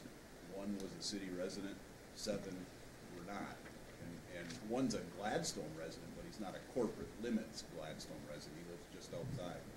And he was the one we ended up hiring. But because he was the most qualified person for the position, that's what worries me a little bit on how you word that. So what made him most qualified over all the others? Was he? He tested the best. He Okay. did the best in our applicant screening. He did the best on our physical agility. I mean, he was the best overall applicant that we had So in could- that process. So when we rank people through our process, You know, if we have 15 applicants and we interview all 15, I mean, we number them 1 through 15. And we come up with number 1, the best applicant based on that entire process, the review of all their resume, all their past employment history. We look at their physical agility and how they perform in our state, or in our MCOLS tests. We do the oral boards. We look at that entire process to get a ranking of our candidates. And you know, he was number 1, and we have 2, 3, and 4 in this current list. I think if we get down to number 4, we're looking at restarting our process and doing it again, because that city resident, he obtained his certification to be a Michigan police officer. We can empower him and swear him in and make him a Michigan police officer, but that doesn't make him necessarily a qualified applicant to work the best in our department. I mean, I understand your city residency thing, and I think with seasonals that don't have maybe the necessary qualifications or the experience, prior experience for you know, jobs that require certain certifications or certain experience. I understand that with seasonals that are coming in, like you mentioned, to mow grass or do, you know, public works type projects. I guess I understand that, but I don't know if it's the best to say that about all cities. Well, I'm not saying you can't set the qualifications, but when you set the qualifications and then you put the, you know, your ad out there to hire people, you know, based on these qualifications, that, you know, anybody that meets those qualifications that should be able to do the job. Right now, my concern is that, you know, if this can be played with, you know, I hate to use those words, but you can play with this a lot, you know, and I'm trying to think of a simple way to, you know, try to keep it here as we can without you know, making this huge 5-page. but the way, Because the city of Lansing's got that right on their head. They had preference. They give preference to all Lansing residents. Right. But what you're saying here is that if this person's qualified, MCOL certified to be a police officer, and this person's MCOL certified to be a police officer, I would have to hire the one that's a city resident. Well, I'm saying to give preference to. If they were equally qualified and they equally scored as well in our process, I can see that. The Gladstone resident. But you're saying the decision will not be based on the most qualified, which I see what most you're qualified in my process is who scores best and who does the best in the oral boards, and you know, who really shows us that they're the best certified person that we're going to bring in and do the job for the city. So if I strike out most qualified, Well, if I strike out that last. Yeah, I think if all qualifications are equal, then I have absolutely no problem giving the preference to somebody that's a city resident. Even though we know after they're done with, I mean, if they wanted to, they complete probation, they could move outside the city if they wanted to, and there's not anything we could do. Oh, absolutely. But I just worry that if we talk about, you know, equal qualifications, I understand giving preference. But if you say the decision will not be based on most qualified, Okay. then I worry about whether, you know, yeah, he meets the qualifications, but he's not that person that really stood out and really is the one that should get the job. That makes sense. That's my only concern. So do you think we need to have some language in there about setting qualifications? I mean, you know, I've worked for places in the past, and they had internal job postings. When you read it, you knew there was only one person that was going to get this job because of the way it was written. And I just want to make sure that that doesn't happen. Yeah, currently, like in my department, the job requirements are based partly on charter. It's written in charter, and partly on the job description. And when we put it out there, you know, it's not to where it only fits one person. You have to be MCOL certified. You have to be 21 years old. You have to have a clean, no felony record. I mean, there's MCOL's requirements that we have to follow too. So, in my department, it's, you know, it's pretty basic to get in, but then we look for the person that really stands out really has shown us that they're the right person for the job. Now, in water or wastewater or one of the other departments, it may be you have to have a certain certification or a certain, you know, and we have some of that, but I get what you're saying in that.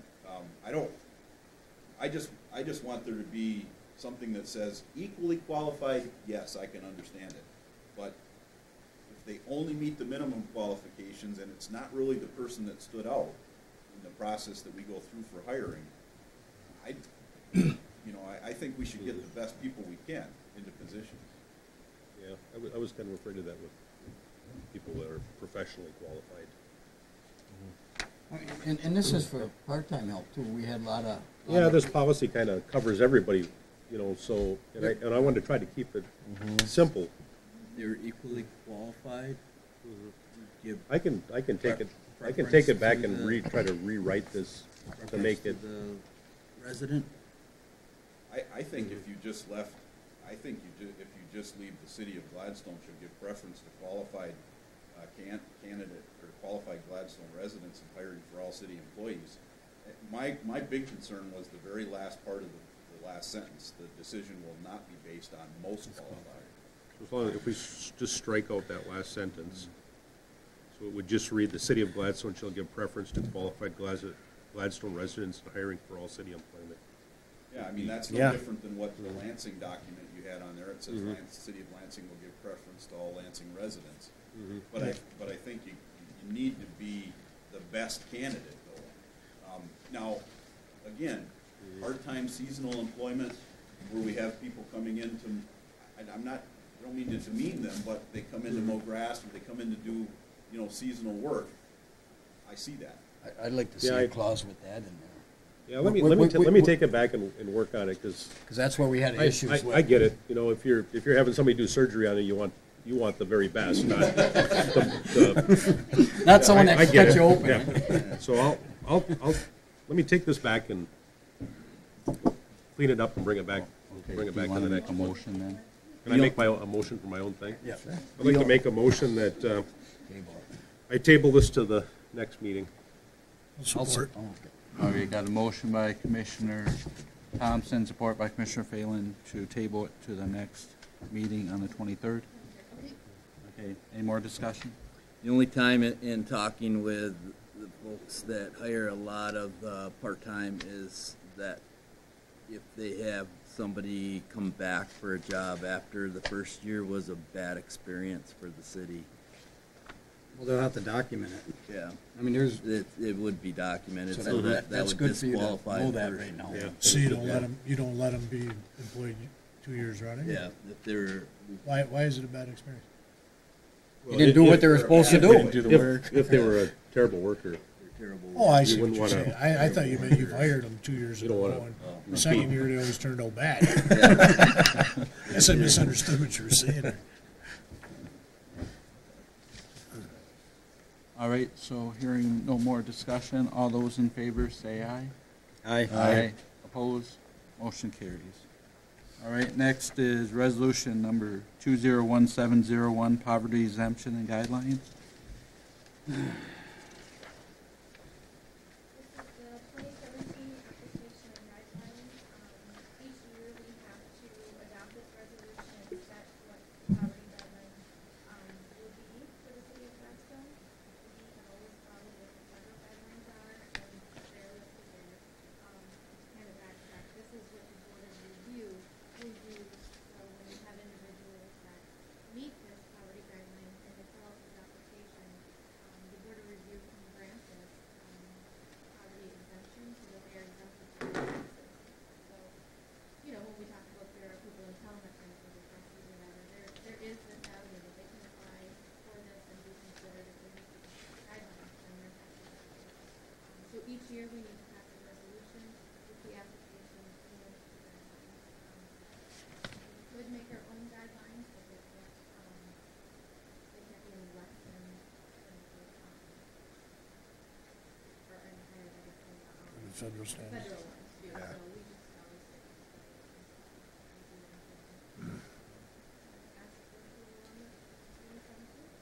I'll move move that we approve the resolution number 2017-01, poverty exemption 2007 application and guidelines as stated through the federal government, being the same. Support. All right, motion by Commissioner Viau, support by Commissioner Phalen to approve the resolution number 201701, poverty exemption 2017 application guidelines. As presented, any more discussion? Well, the only question I had on what Kim said, we could up, like, number one says 11,888. If we're economically depressed, we could, you know, where we could raise that or we could lower that. I'm sorry, we can't go any lower. Okay, so okay. Okay, I just wanted to make sure that, okay, that's the lower, okay.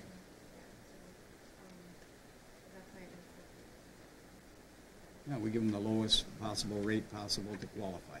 Right. Okay. All right, any more discussion?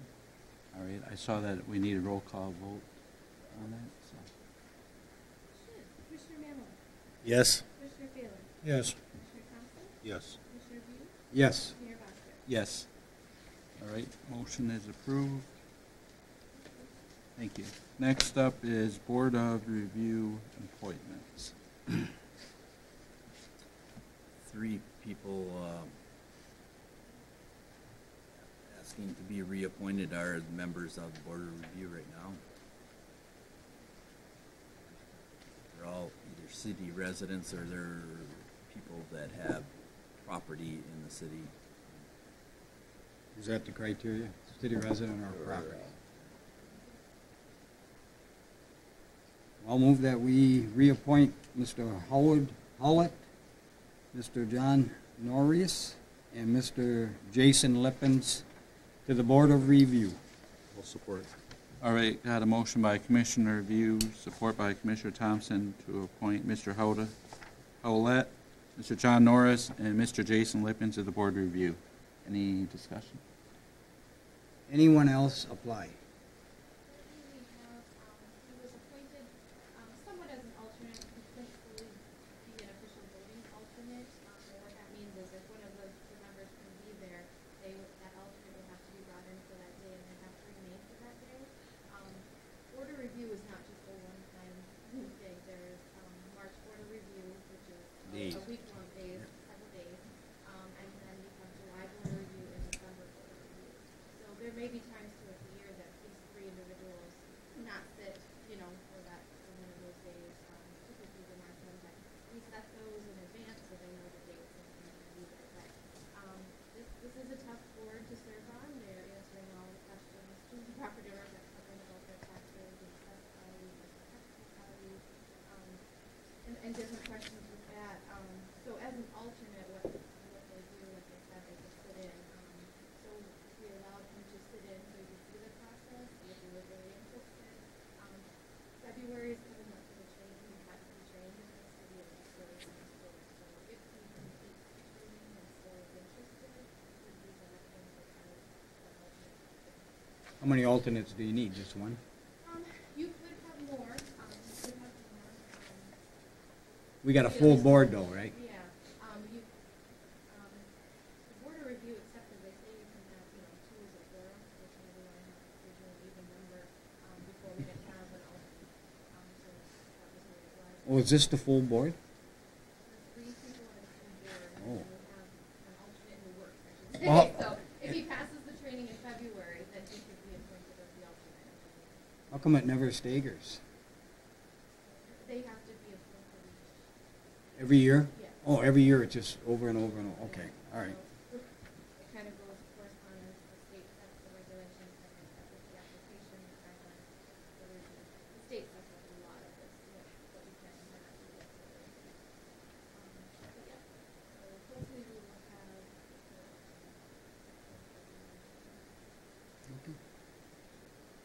Any more discussion? All right, It's a pretty knowledgeable board if you look at the Yeah. gentleman on it. One used to be a lot of- property lot of maintenance, years. one's a banker, and one's a building constructor, so. More to be serving on, and I would say. all right. All those in favor say aye. Aye. Opposed? Motion carries. Next up is the Salter truck repairs. Okay, that Salter truck that was purchased, I don't know, Mark, do you want to cover this one?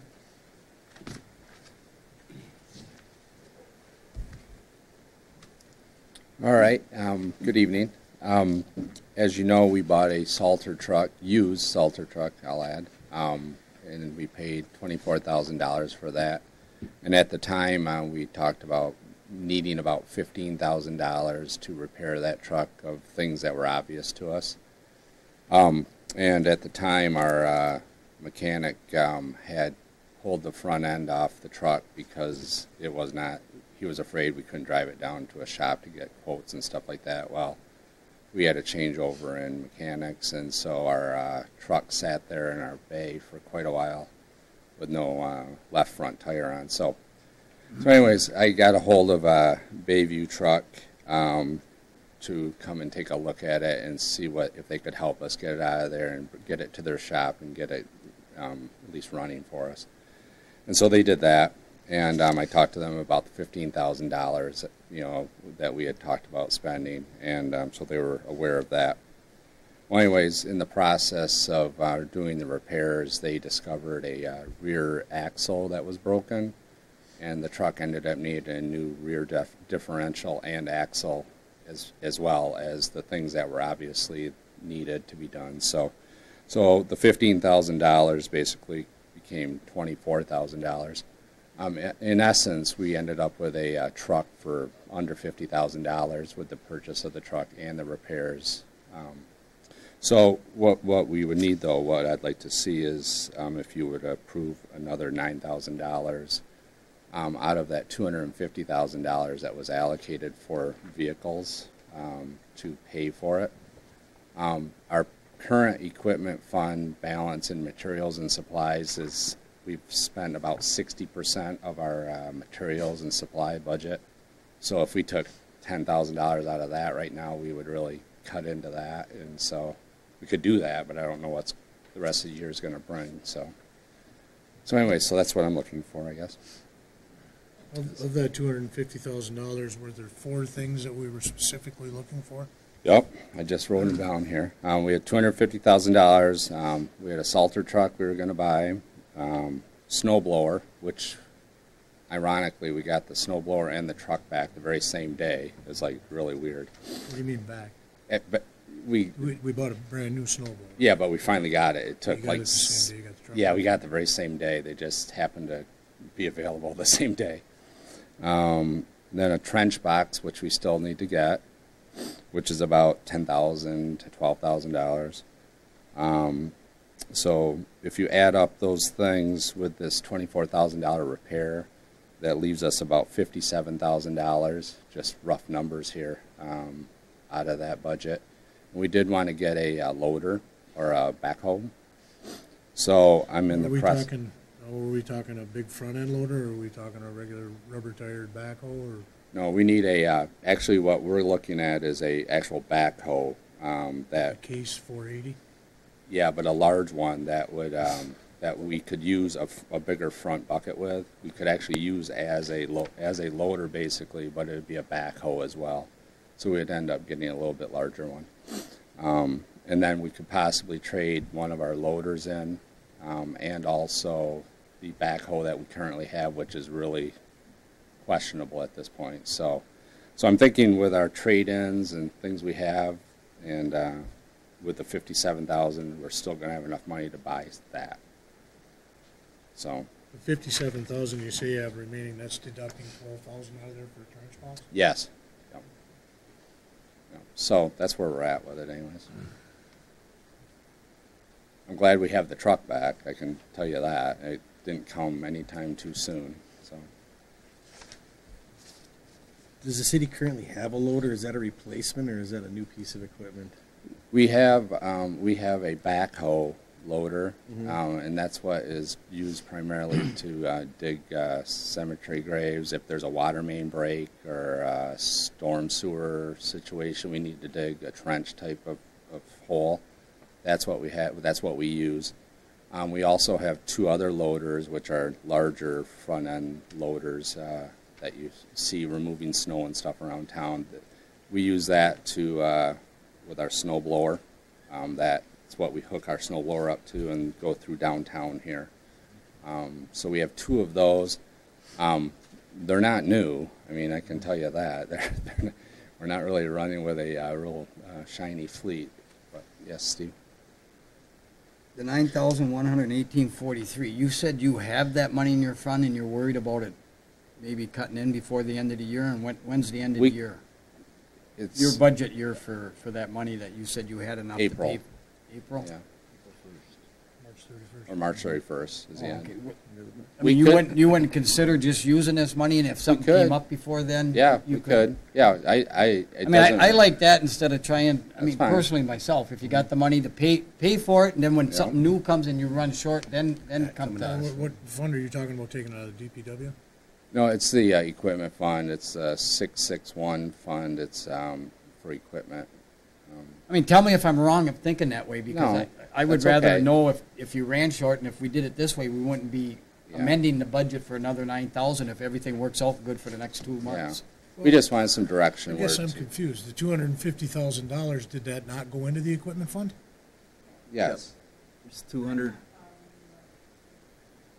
There was Well, what 200 Mark said, Mark Okay. knows what I'm talking All right, yes, all right. Explain it. So the $250,000 was to purchase equipment, all right? That was what that was for. Right. We also, along with that, this year had $80,000 budgeted for materials and supplies within the equipment fund. We've used about 60% of that at this point. So You have there how is much left? 60% of what now? The 80,000? Of 80. Or the combined? No, 80,000. 60% of 80,000 is left in that fund, which we could go in there and pay for this additional repair out of that if you would like to. So we just want to know where. Well, I guess, I really don't see what difference it makes. All that money is in the equipment fund, that $250,000.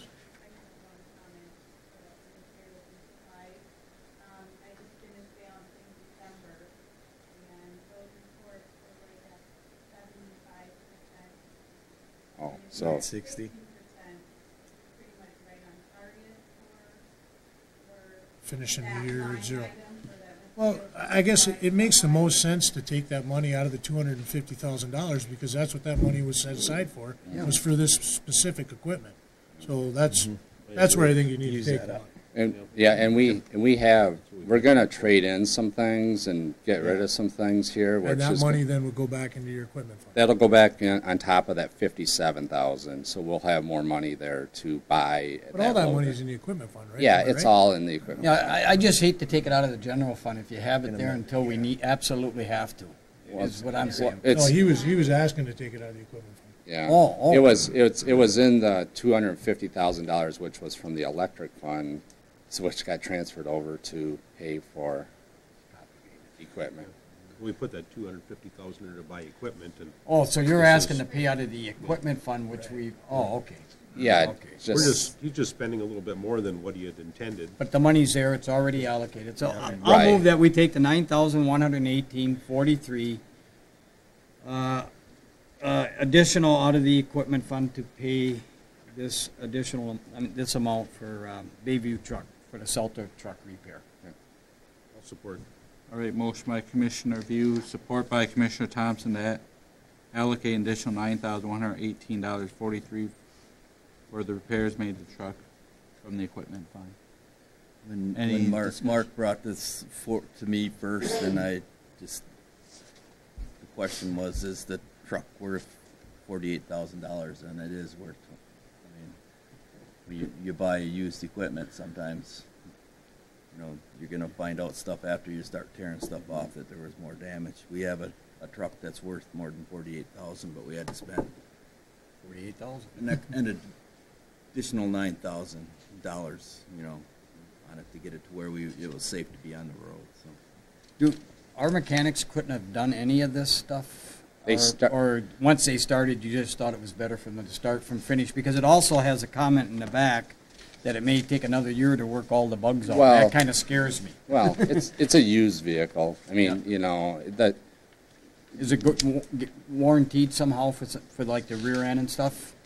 Yeah, I mean, for what they did, Yes. yes, for a period. But yeah, no, it's one of those things that the truck was, our mechanic started to repair the front end, Became took another too big. job, and then I'm Oh, saying. that one, okay. Then it was. Then it was. Past experience with when you get into major rebuilds like this, it's hard when you have a New mechanic one. that's keeping stuff on the road, and then that truck gets stuck in a bay, and it's there when he has time to work on it, and it just doesn't work out. Yeah. We do have a truck that fits Barry finally, though. So. You do? Anyways, It's a big truck. it is a big truck. Yeah. Thank you. All right, thank you. All right. Have a motion and support. Any more discussion? All right, all those in favor say aye. Aye. Aye. Opposed? Motion carries.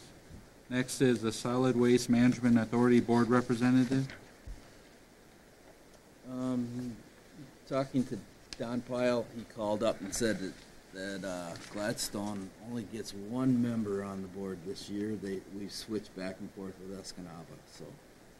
I was at the meeting. I talked to him, and I said I would be willing to serve on that board for the next year and relieve Eric Yep, that'd be fine. from being there because of his busy schedule. I do know that just the Pat Johnson, one of our own, lives right in town here. He's a county rep on the board, so we have good representation on that board. So.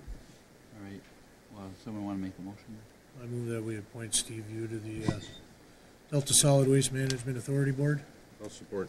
All right, motion by Commissioner Phalen, support by Commissioner Thompson to appoint Commissioner Viau to the Delta Solid Waste Management Authority Board. Any discussion? All right, all those in favor say aye. Aye. Opposed? Motion carries. All right, next is set budget workshops. Yeah, we sat down at staff meeting going over budgets last week and then trying to figure out the maze of meetings we have to have in order to meet all the requirements for going through and determining a budget and approving a budget. And so this is what we have. We're working on the budgets as we speak. By January 23rd to January 27th, we'll be meeting with all the department heads. We'll be meeting with myself and Vicki, and we'll go through the proposed budget. And then on January 31st, we will go through the whole budget as a staff, make sure we have the initial budget so that it's balanced out. And see, February 1st and 2nd, Vicki and myself will finalize it, and then it'll be put in the packet for the commissioners on February 8th. And then the following week, we have a commission meeting on the 13th, and then the budget workshops will be those are the dates that we came up with. So when you're putting it in our agenda packet, you're saying this is just for review, right? Suggested dates. No, but I mean, you're saying you're going to put the finished budget.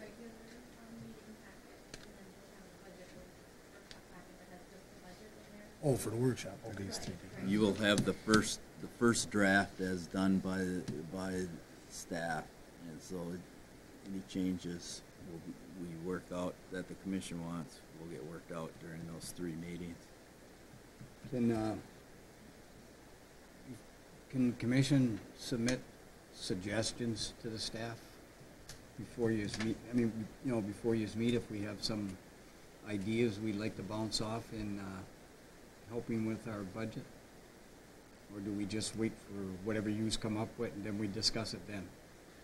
Because last year I had a lot of information that I wanted clarification on, and we never did follow through with it. Where I thought we could save money. I'm just asking if we have that authority as a commission to be able to say certain things like, I mean, I've been studying it a lot.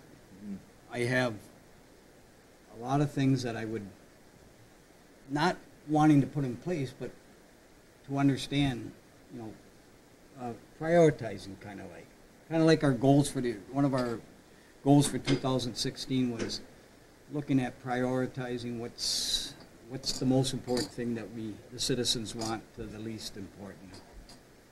And I'm looking at that to, I mean, when I got on the commission, it was, we're going to be bankrupt. And right now it looks like we're doing real good. But when I read last year's budget, our last year's obligation, what we paid to try to get out of debt, the MERS and all that stuff, we haven't really made a lot of big strides in some of the big payments we have to do. Equipment, roads, buildings, labor is huge. We're way understaffed in all departments. And I just have some suggestions. I don't know when to bring them. If you want them prior or at budget session, when the commissioners are involved. That would be a joint commission. That should be brought up. Each of you submit 5 different versions of a budget, you know, that you want as a priority. We're putting together 5 different budgets. So No, really that ain't what I'm asking. Let me finish. Okay. If you guys Don't come up twist with a it. consensus to say our top 3 priorities and like we would like to see in the budget, if you guys can incorporate that into this, you guys have to decide that. If you're not ready to do that, we present. I'm ready to do. Whatever, you know, the manager's going to present to you, and then at budget workshops, you guys figure out what those priorities are, or you have a special meeting before that to say, we want these top 3 things addressed in a thing, and we're all in agreement, these are the top 3. Because otherwise, if you submit 5 different ideas, Workshop you know, for it. you're comparing 5 We have to do it. different budgets, and you might not all agree on all the. I don't think it comes to that. It's suggestions on. I mean, here's one. Okay, can I give you one? But Steve, the point she's trying to make is that if you give them suggestions, Well, who rates the budget? they do. The department They heads. do. City manager. But if you're giving them suggestions, how do they know that that's the way I want to go, or that Joe wants to go that way, or that Brad wants to go that way? That's something we got to come to as an agreement between the 5 of us. We create the budget at the direction of the city manager. Yeah, but how do you? I take mine from the citizens. Provides him What services they want.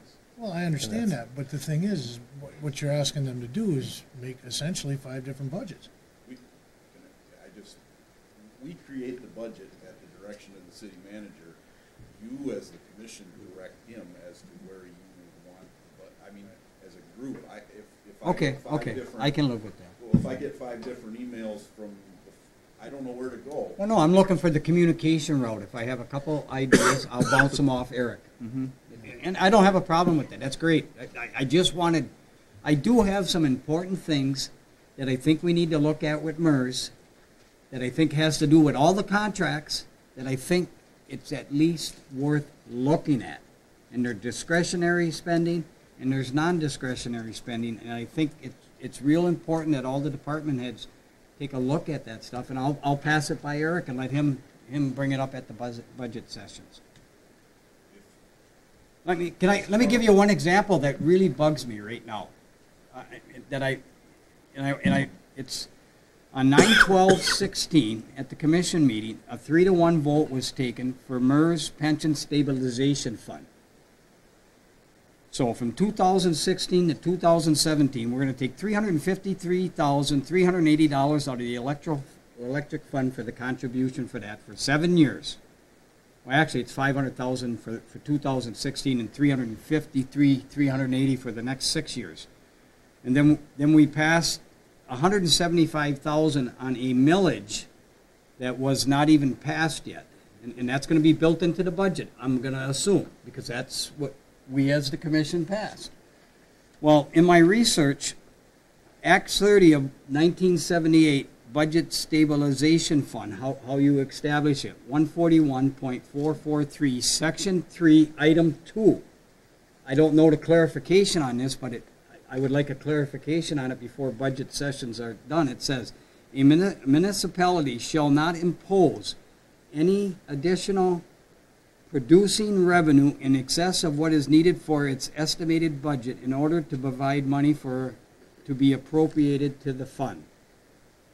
And I just wanted clarification on that, and I wanted clarification on utilizing the additional money out of the electrical fund for this stabilization fund. So if something comes up later on, we can either count on it or not count on it. Because if something happens where we can't utilize this, what we've already planned, it's going to throw our budget out of whack. Can you give me the questions in writing? Yes, I will. Okay. I will. But I'm saying that is something that I thought I would like answered first, and I think all the staff members should realize Yep, that's no it's problem. a solid thing or it isn't a solid thing.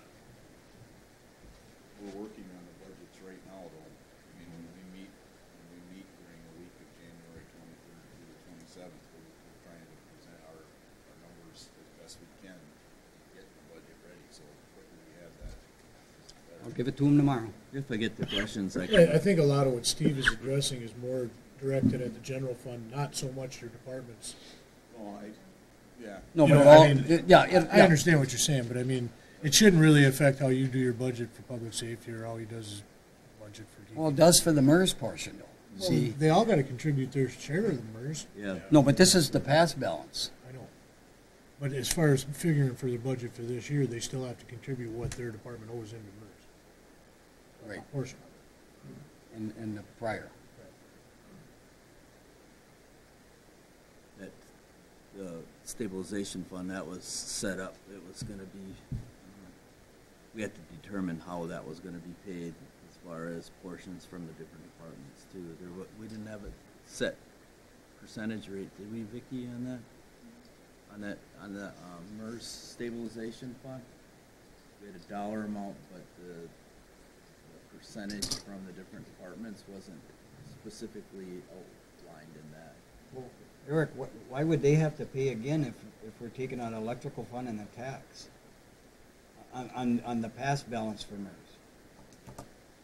It's, We have our annual required contribution based on employees we currently employ. Well, right, I'm hoping that you keep the budget so you cover all your expenses for now, but I'm saying our past obligation, what is it, $8 million? Yeah, I just I'm only talking about, The unfunded liability? six. Yeah. It's about six or Six. Yeah, it's right about six. seven. Yeah. good, it's 2,000 less than I thought. 2 million. I mean, oh yeah. Oh, I misquote, I'm horrible that way. 2 million, yeah. Oh, that's good then. Yeah, if you give me those questions, and if that fund gets determined, if the commission wants that fund specifically funded according to past employees or existing retired employees, or I guess. Well, I think the fund's already established, is all I'm saying. I just want to make sure it's credible enough. How it gets funded. That's what we voted on. I read it. It's voted that we take that much money every year for the next 6 years out of that fund. I agree, but, I mean, there were some things that were brought up that that may not be legally an option. Well, that's what I want to find out. As far Yeah, as that taking was money one of from- the questions. I mean, we need to We need to- clarify that that's legal or not. All right. Does these dates work for all of you guys? Yes. They work for me too. Not for me completely. 14th is Valentine's Day. Oh, you got to be kidding. You gonna bring us candy? If that affects anybody. Just thought I'd bring it up. Okay. I just want to let you know ahead of time. Every Wednesday I work till 6:30. I'm out of town. I don't get back. I may get back at 6, but it's depending on the weather between 6 and 6:30. I just want to let you know that now. Well, And also my son who is serving overseas. I was going to say we could move the time to 7 or something that day too. Well, I'm just letting you know that you don't need all of us there. That's fine. I'm just going to be gone at that time. You know, if we can, we can just, we were just trying with the schedule. I mean, if How you it started all at goes, if we if you say that started at briefly. 6, I can speed. How's that? We don't want you to do that. Might- Don't say that on the record. So Yeah. they were just held 5 to 7 last year. It seems that if we go longer than 2 hours, sometimes I'm just saying, Wednesday, Yeah. we start at It's 6. long days. If everyone's in Long agreement, days. that would only, if I miss 10, 15 minutes, that would Okay, would everyone be in agreement on Wednesday to start at 6 instead of 5? That's fine. So they go thank you. 6 to 8. Do we have to 6 make a to 8, motion then? on that, or? Yeah. Yes, on the whole. I'm all the budget. All right, I'll make a motion that we schedule the budget work session for fiscal year 2017-18 as listed here with the change on February 15, started at from 6 to 8. Correct? Yep. I'll support. All right, motion by Commissioner Viau, support by Commissioner Thompson. Any discussion? All right, all those in favor say aye. Aye. Aye. Opposed? Motion carries.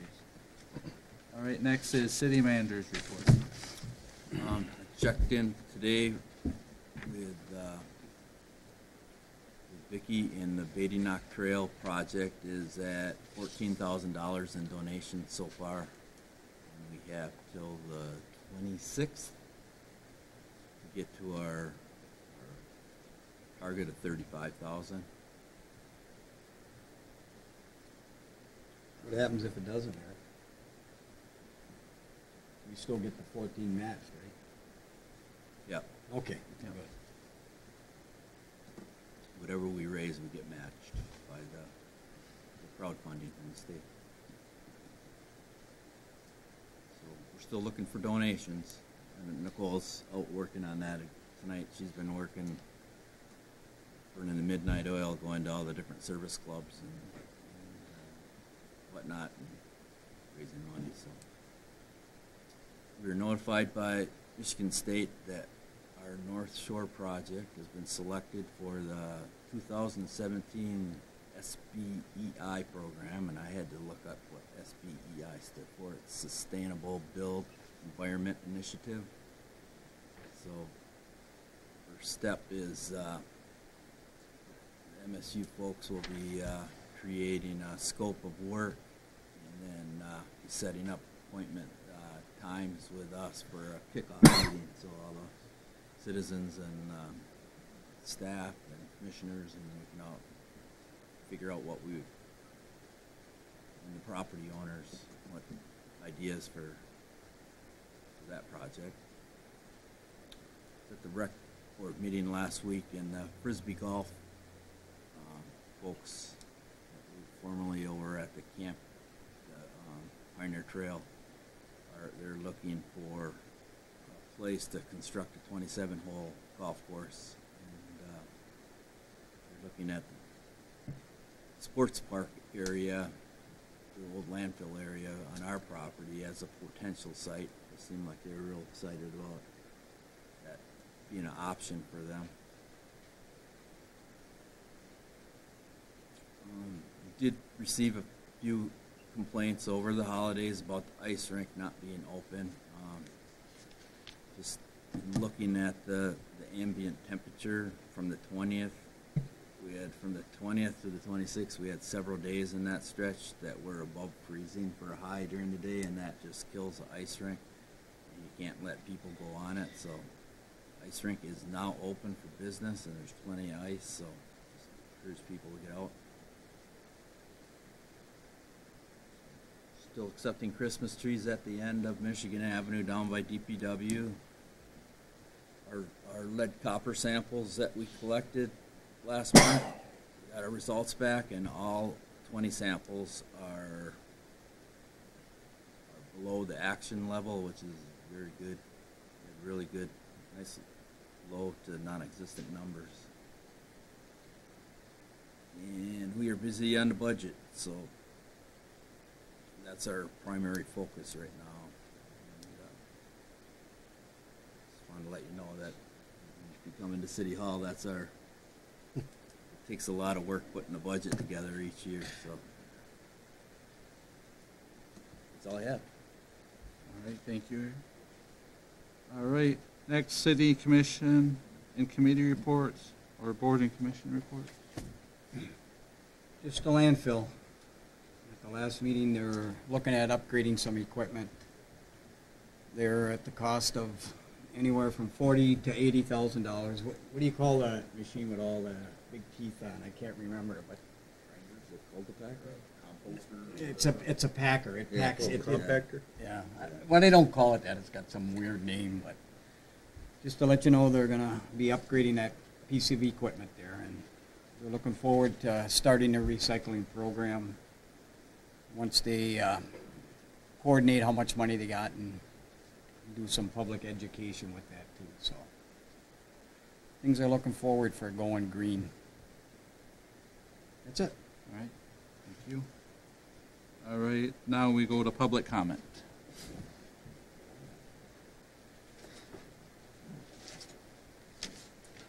Ken Levine, 2722 South Hill Road, Gladstone.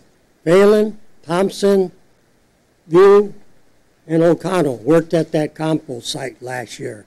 Now, if you remember right, that paper we gave out to everybody, it said what days were open, and what did it say on the bottom of that?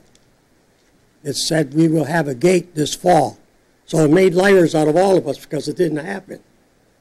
I had a guy told me the other day, he says I was a liar. I says, I ain't mine. I'm not the liar. I'm not the one that said that. It said that on the paper. You remember that? I'm sure you do. Well, you're not allowed to say. That's fine. Okay, I got a couple other items here. I would like to know, in writing, how much of that $68,000 is left in the compost budget. I think there's $30,000 there for that gate that was supposed to have been done and it wasn't done. That's number one. Number two, those hammers are up there, but they're no use. You can't, nobody monitors them. They don't have to be monitored 8 hours a day or 10 hours a day. A couple hours, someone could check. We had contractors come in there that weren't supposed to be in there. We had township people come in there that didn't supposed to not been in there. So guess what? Gladstone, you, I, and everybody here is paying Delta County plus the city of Gladstone. Did you know that? So why is these things going backwards, everything with us? 2 years ago, I had two people that helped me out a lot. One of them was Manny Larson and Jim Getz. They lived over there on Chasen Road. Well, when they got in trouble with Farla, we had a call and got community service. And it worked out, except for one guy.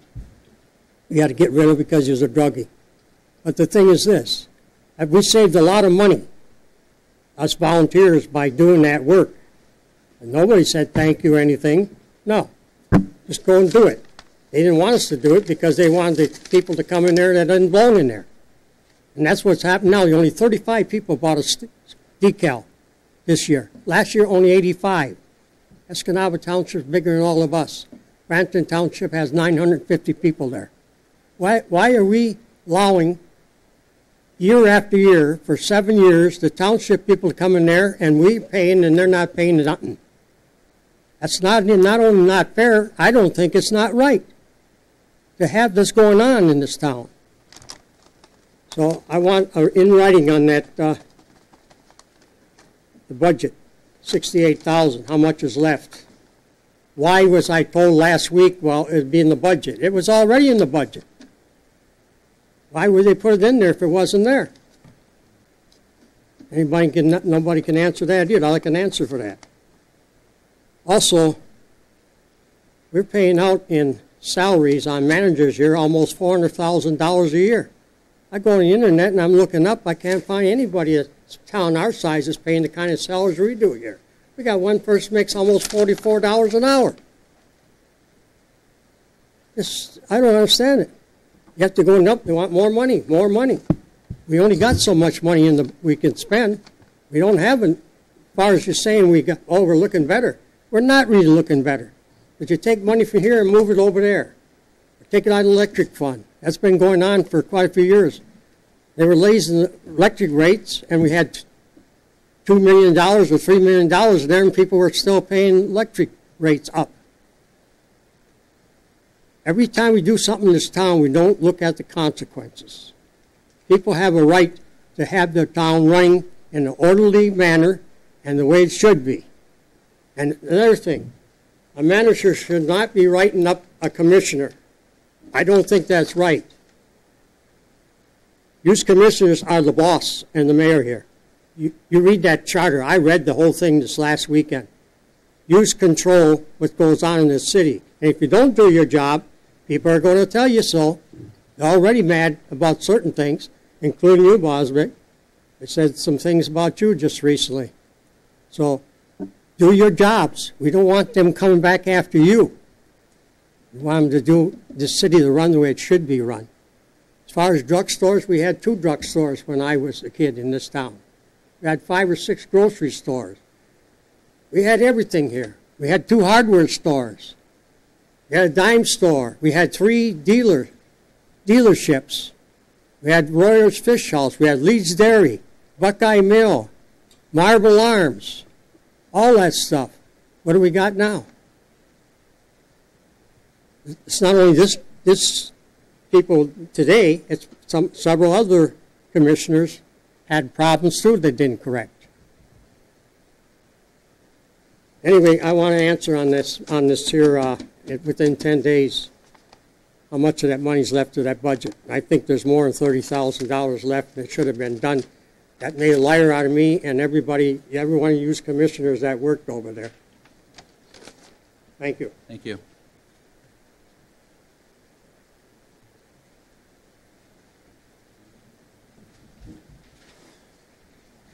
Name is Orvis Velikut. I live at 34 Mapleview Drive. I forgot to mention before, Mr. Boswick, I would like a written answer within 10 days from you on the previous questions. And some of you mentioned tonight here when you're talking about the DDA building being a black hole. Well, the building that they want to go into down there on 9th Street, that is a piece of prime property. And by letting the DDA go into that building, you're taking it off the tax roll. The city will be losing anywhere from $2,000 to $4,000 in taxes, and you'll never recoup. And besides that, that building has been there for over 70 years, and they're going to have to pump a ton of money into that building. There's going to be another black hole for the DDA. And point 3, the DDA is supposed to be for Main Street, the Downtown Development Association. Why are they getting off Main Street? They should be staying on Main Street. That's the district they're supposed to be working. But by them going out there, it'd be like the rats leaving the ship when it's sinking, in my opinion. They should be staying on Main Street. There's a lot of buildings on Main Street they can go into. They can go into where Sealander's furniture store was. They just put a ton of money into there, the DDA, and Sealander lasted 6 months and he's gone. There's a building they can walk into and turnkey. You don't have to do nothing to it. It won't be another black hole like what you're going to have down there at the gas station. The gas station has to have all the toilets redone. All the windows are single pane, no storm windows. Those are all going to have to be replaced. I'm sure they don't want the garage doors on there. You're going to have to redo the front doors. It's a bad situation if you fellas let the DDA take that building. What this town needs, what Delta County needs, is a marine engine facility. We do not have one in Delta County outside of going out the Ford River. And that is an ideal place to put up a marine repair service and keep it on the tax roll. Please don't take it off the tax roll and give it to the DDA. Put it out on public auction. You'll get some money out of it. These guys are out to get money for the city, to help survive. But by giving it to the DDA, you're going to do like we just did with the building downtown. Invest $150,000 in it and take a 50% loss. You're going to do the same thing down there if you give them that building. Please wake up and don't give it to them. Have them stay on Main Street where they belong. Thank you. Thank you.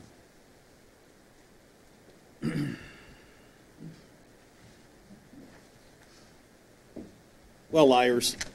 You know how it is. Anyways, Michael O'Connor, Minnesota Avenue. Ditto. What can I say? The DDA spent a bunch of money, black hole. Are they going to create another black hole and keep pumping money into it? So, but anyways, that's all I had. By the way, you all look actually very good up there tonight. Oh, except Eric. Eric, this is making you old. You have got to take some vacation days. And you know what's in this year, Brad? Just letting you know. Thanks. All right, thank you.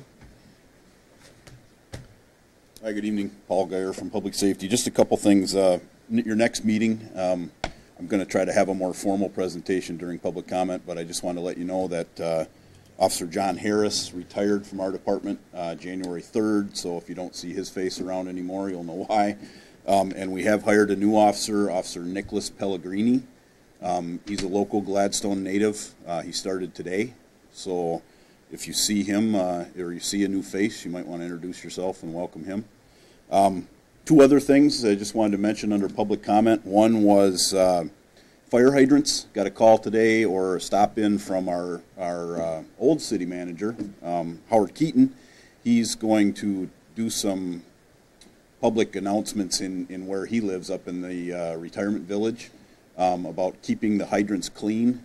We do ask that if any residents have a hydrant by their house and they're able to kind of shovel it out or keep it clear from some of the snow that we're expecting. We certainly appreciate that. We try to coordinate with our volunteers in the water department to clean out the hydrants, but you never know if you're going to need that hydrant. And if it's blocked, it can be a big problem for us trying to get emergency access to it. So, and the other thing was we're in the midst of winter parking, so I just wanted to remind everybody that might see the video or those here that winter parking's still in full force. We're issuing some citations from it, and we're going to have some more snow here, obviously. So, just reminding people to keep tabs on our winter parking ordinance, which is no parking from 3:30 to 6:30 on any of the streets, and then during the daytime we have restrictions based on avenue or street, so and they can find those on the city website. Thanks. Thank you. All right, moving on to city commissioner comments. Commissioner Phalen. I have nothing.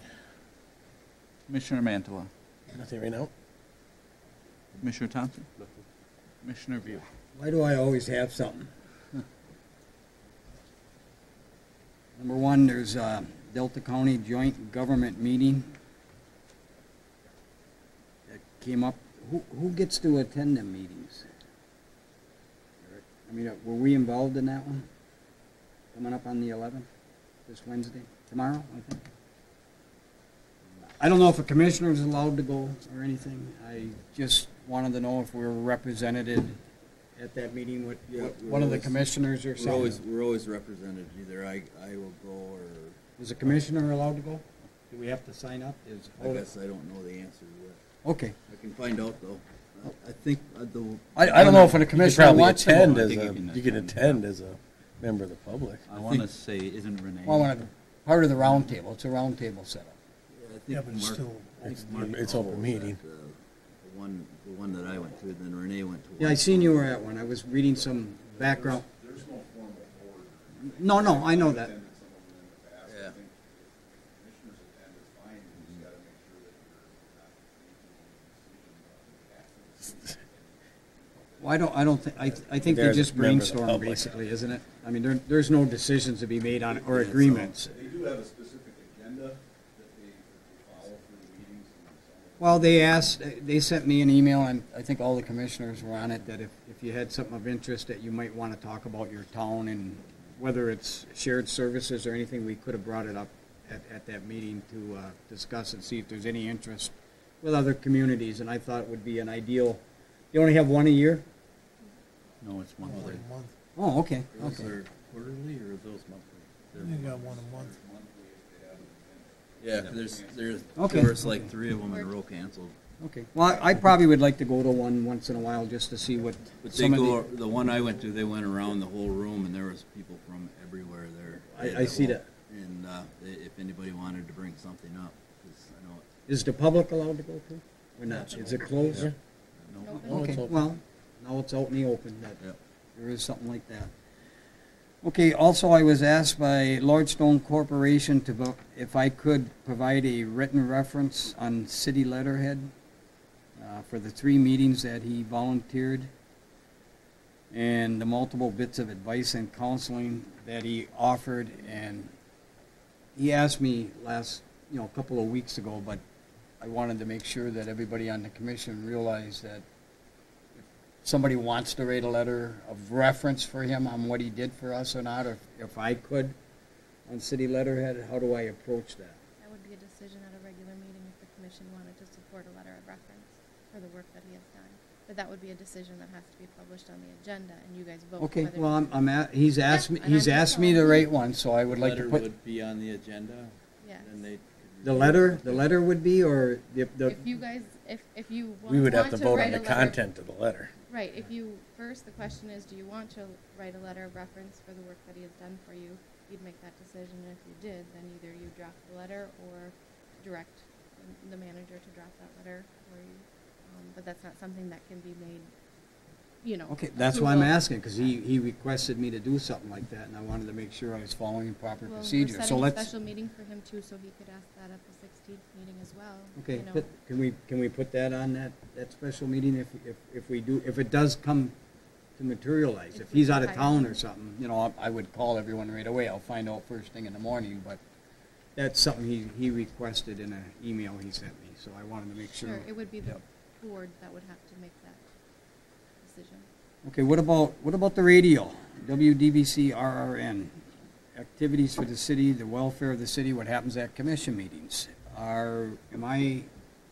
Is any commissioner able to go and speak on behalf of what happens at our meetings or work sessions or anything? I've done it multiple times. I haven't done it once I felt I was threatening going against policy on speaking out on what happens at meetings. I've asked, everyone knows about it. I mean, mostly as I working and can't be there. I'm pretty flexible in being able to be there, but do I need permission to do that also? I've been doing it for many months. I haven't done it for like 6 weeks. I called them up and said, I'm staying away from it right now. When the previous manager was here, and previous managers before that, that was the manager's responsibility that would go and do those. Previous manager Falcon kind of changed and invited commissioners at that time. And those She didn't want to go to commissioners both stations is what it was. were appointed at that time. So it would be better if you guys sat or made an appointment so that you know who and when is covering it rather than. What I did is I just came to the meeting. I think, didn't you go once? I mean, we just, whoever was available, we just said go, and if 2 commissioners couldn't go, once in a while, we took a department head to explain, like when we did the road repairs and stuff like that. It's very informative for the public to hear what happens at the meeting firsthand, right away the next morning. And I'm just saying, do I have to have permission to do that too? Because I've been asked to return and give my comments on what's happened at the meeting. Does Then anyone, that would be a decision of the board if they want you to be the. even though we've been doing it for a year? Right. It So doesn't we've been mean that breaking you the were always law. doing it. We're not breaking the law, but I think we should vote on who would speak to a certain topic or at a certain time. Well, it's not on the topic, it's what's happened at the meetings. No, the ones we've done in the past, we just spoke about what happened at the meetings. Was it, did you pick somebody or No. say somebody volunteered? Whoever was available. Okay. I personally don't see a problem with it. It's not like we're making any decisions or No. discussing any policies or anything. It's Just outreach it's just a matter of relaying what happened the night before. Right, Okay, as I long didn't know as what the that's policy what was it is. before. Jay and I went one time. I think Yeah. I went another I time. didn't know with what the Darla. policy was before, was it? Right. No. Yeah, it was pretty much up, it was when the city manager, Falcon, was here, that's what we started doing. And I mean, he said that we should be able to just show up as a, we can go in and just talk about anything that was on our agenda, and that's what we did. Yeah, that's right, as long as you didn't go off with what was on Well, the agenda. right. Yeah, that's what they did. Is they gave him a copy of the agenda. That's what Manager Okay. Falcon would do. Would give him a copy of the agenda from the night before. They'd ask questions on it. If it was something that was still pending, then you got to be careful what you say, or But I mean, if it was something we made a decision on, yeah, you can talk about it. Or upcoming stuff, events. Right. Key to remember with that is that if it is a split decision and the majority moves in a direction and you are in the opposite, vote at the time, the commission moves forward in the way the vote went. So that's the way that was reported. So the discussion part of that doesn't keep continuing on the media.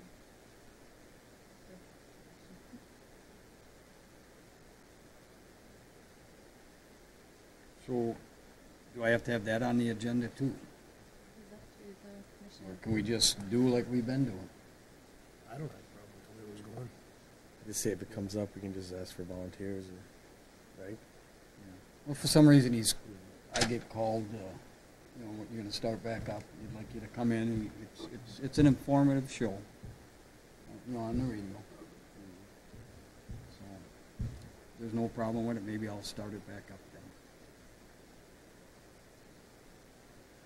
Anything else? Well, I will end it at that. Thank you. All right, thank you. And I don't have anything, so city clerk comments. I have, just as Eric said, working on budgets and doing that kind of work. I do want to ask, because we were getting several, meetings before, a lot of verbal requests, demanding written responses within a timeline. The proper procedure for that is, if you know you're going to ask the questions at the meeting, if you can provide that in writing. One, the reason that format is set in place is so that we can answer all of your questions. Several times when talking at a podium can jump from topic to topic, and I can't keep up with everything that everybody's asking with that. So if you put that in writing, and I think I've said that before to other people, is if you need to put that in writing so that we can answer all of your questions. If we have that prior to a meeting, we can answer your questions at this meeting. I know everybody says, I know you can't answer, but I'm going to ask you right now. Yes, there can't be a debate, but if you have specific questions that you want answered and you give that in advance, we are required by law, there's a timeline to get that back to you, but we can then provide those answers at a public meeting as well, as providing a written response. But I can't keep up with all the questions that is being asked of the public and then saying I want answers to all this at a certain time. The other reason that the formality of that is done to have it in writing is so that we answer all of your questions. Because if I miss a question that you asked, the manager or the commissioner is going to get blamed for, well, they didn't answer that question, or what about this question? So I'm not sure that I got all of your questions, that in the minutes. Right, but if you could put those in writing, because I actually have several more questions that you guys asked, and that's the part of the problem. You're in dialogue, and I'm thinking you're asking questions, so I can't be clear what it is that you're asking, and several times it jumps from topic to topic. So, Why do you have to answer? Because she has to answer. She has to answer the minutes for the meeting. Technically, what you're doing Yes. is you're requesting a Freedom of Information Act because you're wanting information from a public body. There is the Freedom of Information Act, the state act that we have to follow. There's a reason in that act, verbal requests do not have to be honored. So that's why I'm telling you the process. We want to answer your questions, but we want to answer all of your questions. And we want to provide them at a public meeting, if you're going to ask the question at a public meeting, so that in case there's other people that ask them, so that we can answer. So all I ask is that if you know you're going to come to the meeting, give them to me in advance. I will try and get those answered, prior to. Of course, if you give them to me, 3 o'clock today, before a 7 o'clock commission meeting, that's not possible. But What if it's something that comes up in the meeting? yep, then you can write it down and submit it to me right after the meeting. Next meeting? Next meeting, or we could give it to Right you. right now. Right after the meeting. Right, and I can make a copy of it. I'll give you your list back, and I'll keep the list, and then within 5 business days, we will answer that. But then I will also provide, those answers in the public record when you bring it up at a public record. But there's no way I can keep up with with what everybody is asking. And in all fairness, it should be provided in writing so that we can answer all of your questions. I would like you to write them down because I know you said you asked 2 and you said you only asked 1, but I have several that I wrote down that you guys were asking. And so maybe it's just, I don't know if they're real questions that you want answered or you don't or whatnot. So if you could, jot them down. I can sit with you right now. I have some paper. We can go over them, and then we can get them processed that way. Not that you can't comment on them, but that's the proper way to get written responses back from the city of Gladstone. Yeah. The easiest way on some questions is just, if you have a question like me as a department, just call me. I can explain some of them. If it's a document you want, then it really has to be done through FOIA. You know, if you want a copy of a certain document that's not on the website, or whatever, but when you call and if I can answer something, I would. And I think most departments do this. But I know where Kim's coming from, more. If it's requesting a certain document or if you need a certain copy of something, then you should have to do it through FOIA. Just so we know exactly what you're asking and we can try to provide, the document in a certain amount of time. The reason I'm doing this, I got a lot of respect for you, and all this, people in this way, they work in this way. Well, I mean, I'm just posing that as a possibility to give department heads a call or whatever, to try to get an answer. And if you can't get an answer from the department head, the way to go would be the city manager and then the commission. So I'm just suggesting. Yeah, I know what you're saying here, but Okay. from what experience I've had with the commission in this town, people who works in this office, you're right. All right, do you have any, Well, do you have anything I'm else? not trying to quell any questions. I'm just trying to tell you the proper way to do it so that we can. Yep. Perfect. And if you want to meet with me right after, we can go over the list. Question to ask you tonight, why is Mr. Buckman sitting on the labor negotiating for it? It's paying the union legally. We can answer that right now. I can answer that for him. He's not a member of the union. He's not a member of that He's the union. department head. No, he's not. He's going to be on the water commission, but I understand.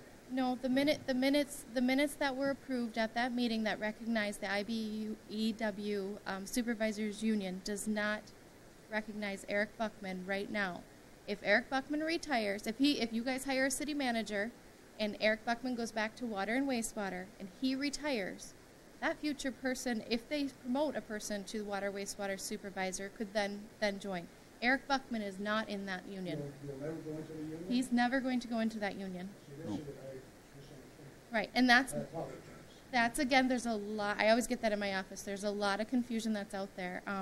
The other thing too about why the DPW and the Parks and Recreation was not combined, the commission held a special meeting, a reorganization meeting on July 18th of 2016, and they voted at that time not to pursue reorganization, so that did not happen. Therefore, the manager did not reorganize or do anything, and in fact, it's not the manager at that point that reorganizes, it's done through an ordinance through the city commission. So at that meeting, they did have a reorganization meeting. The commission at that time did not pursue that, so that's why that did not go anywhere. At this time, they're not reorganizing those two departments together. So it's not just a manager's decision, to do that. That's based on a direction by an ordinance change with the commission. So that meeting, it did happen. They did discuss it, and so it didn't go any farther. That's why nobody did anything further with that. So. And the reason why the question is in writing might help too is I misunderstood your point before. I thought you were talking about the Teamsters union of the normal Teamsters union that's been here forever, in which he's the department head and is involved with the negotiations all the time in that. So that's where things can get confusing too. So, but I knew the answer on that one too. So we'll go over those, and I'll give you copies of those minutes. All the staff leaders, department heads, not organized. To me, you're doing nothing. And that's up to them. And Yeah. I really remember most of my life. And we do not remember what Ron Green did. None of us in the room right now are part of that group. Right. But I can get you those He minutes. killed the union. Because he took all the bargaining rights away from us. If you go and look and kill the laws. And he took all job rights away from us. Every time we come to a standstill, we move off what we're on to do. We're all running. Yep. The current status of that is that union is recognized. They are legal to organize, and it's currently they're going to be going into negotiations on the contract. So, but if you guys stay after, I'll be happy to get you those minutes or get the questions so that I can get you the copies just to verify that. So. I'll say one more thing. If you do your job, you don't have to go to the Correct. You don't need to. Well, You don't. There's, yeah. All right. Did you have anything else? That is it. Okay. All right, then we are adjourned. Thank you.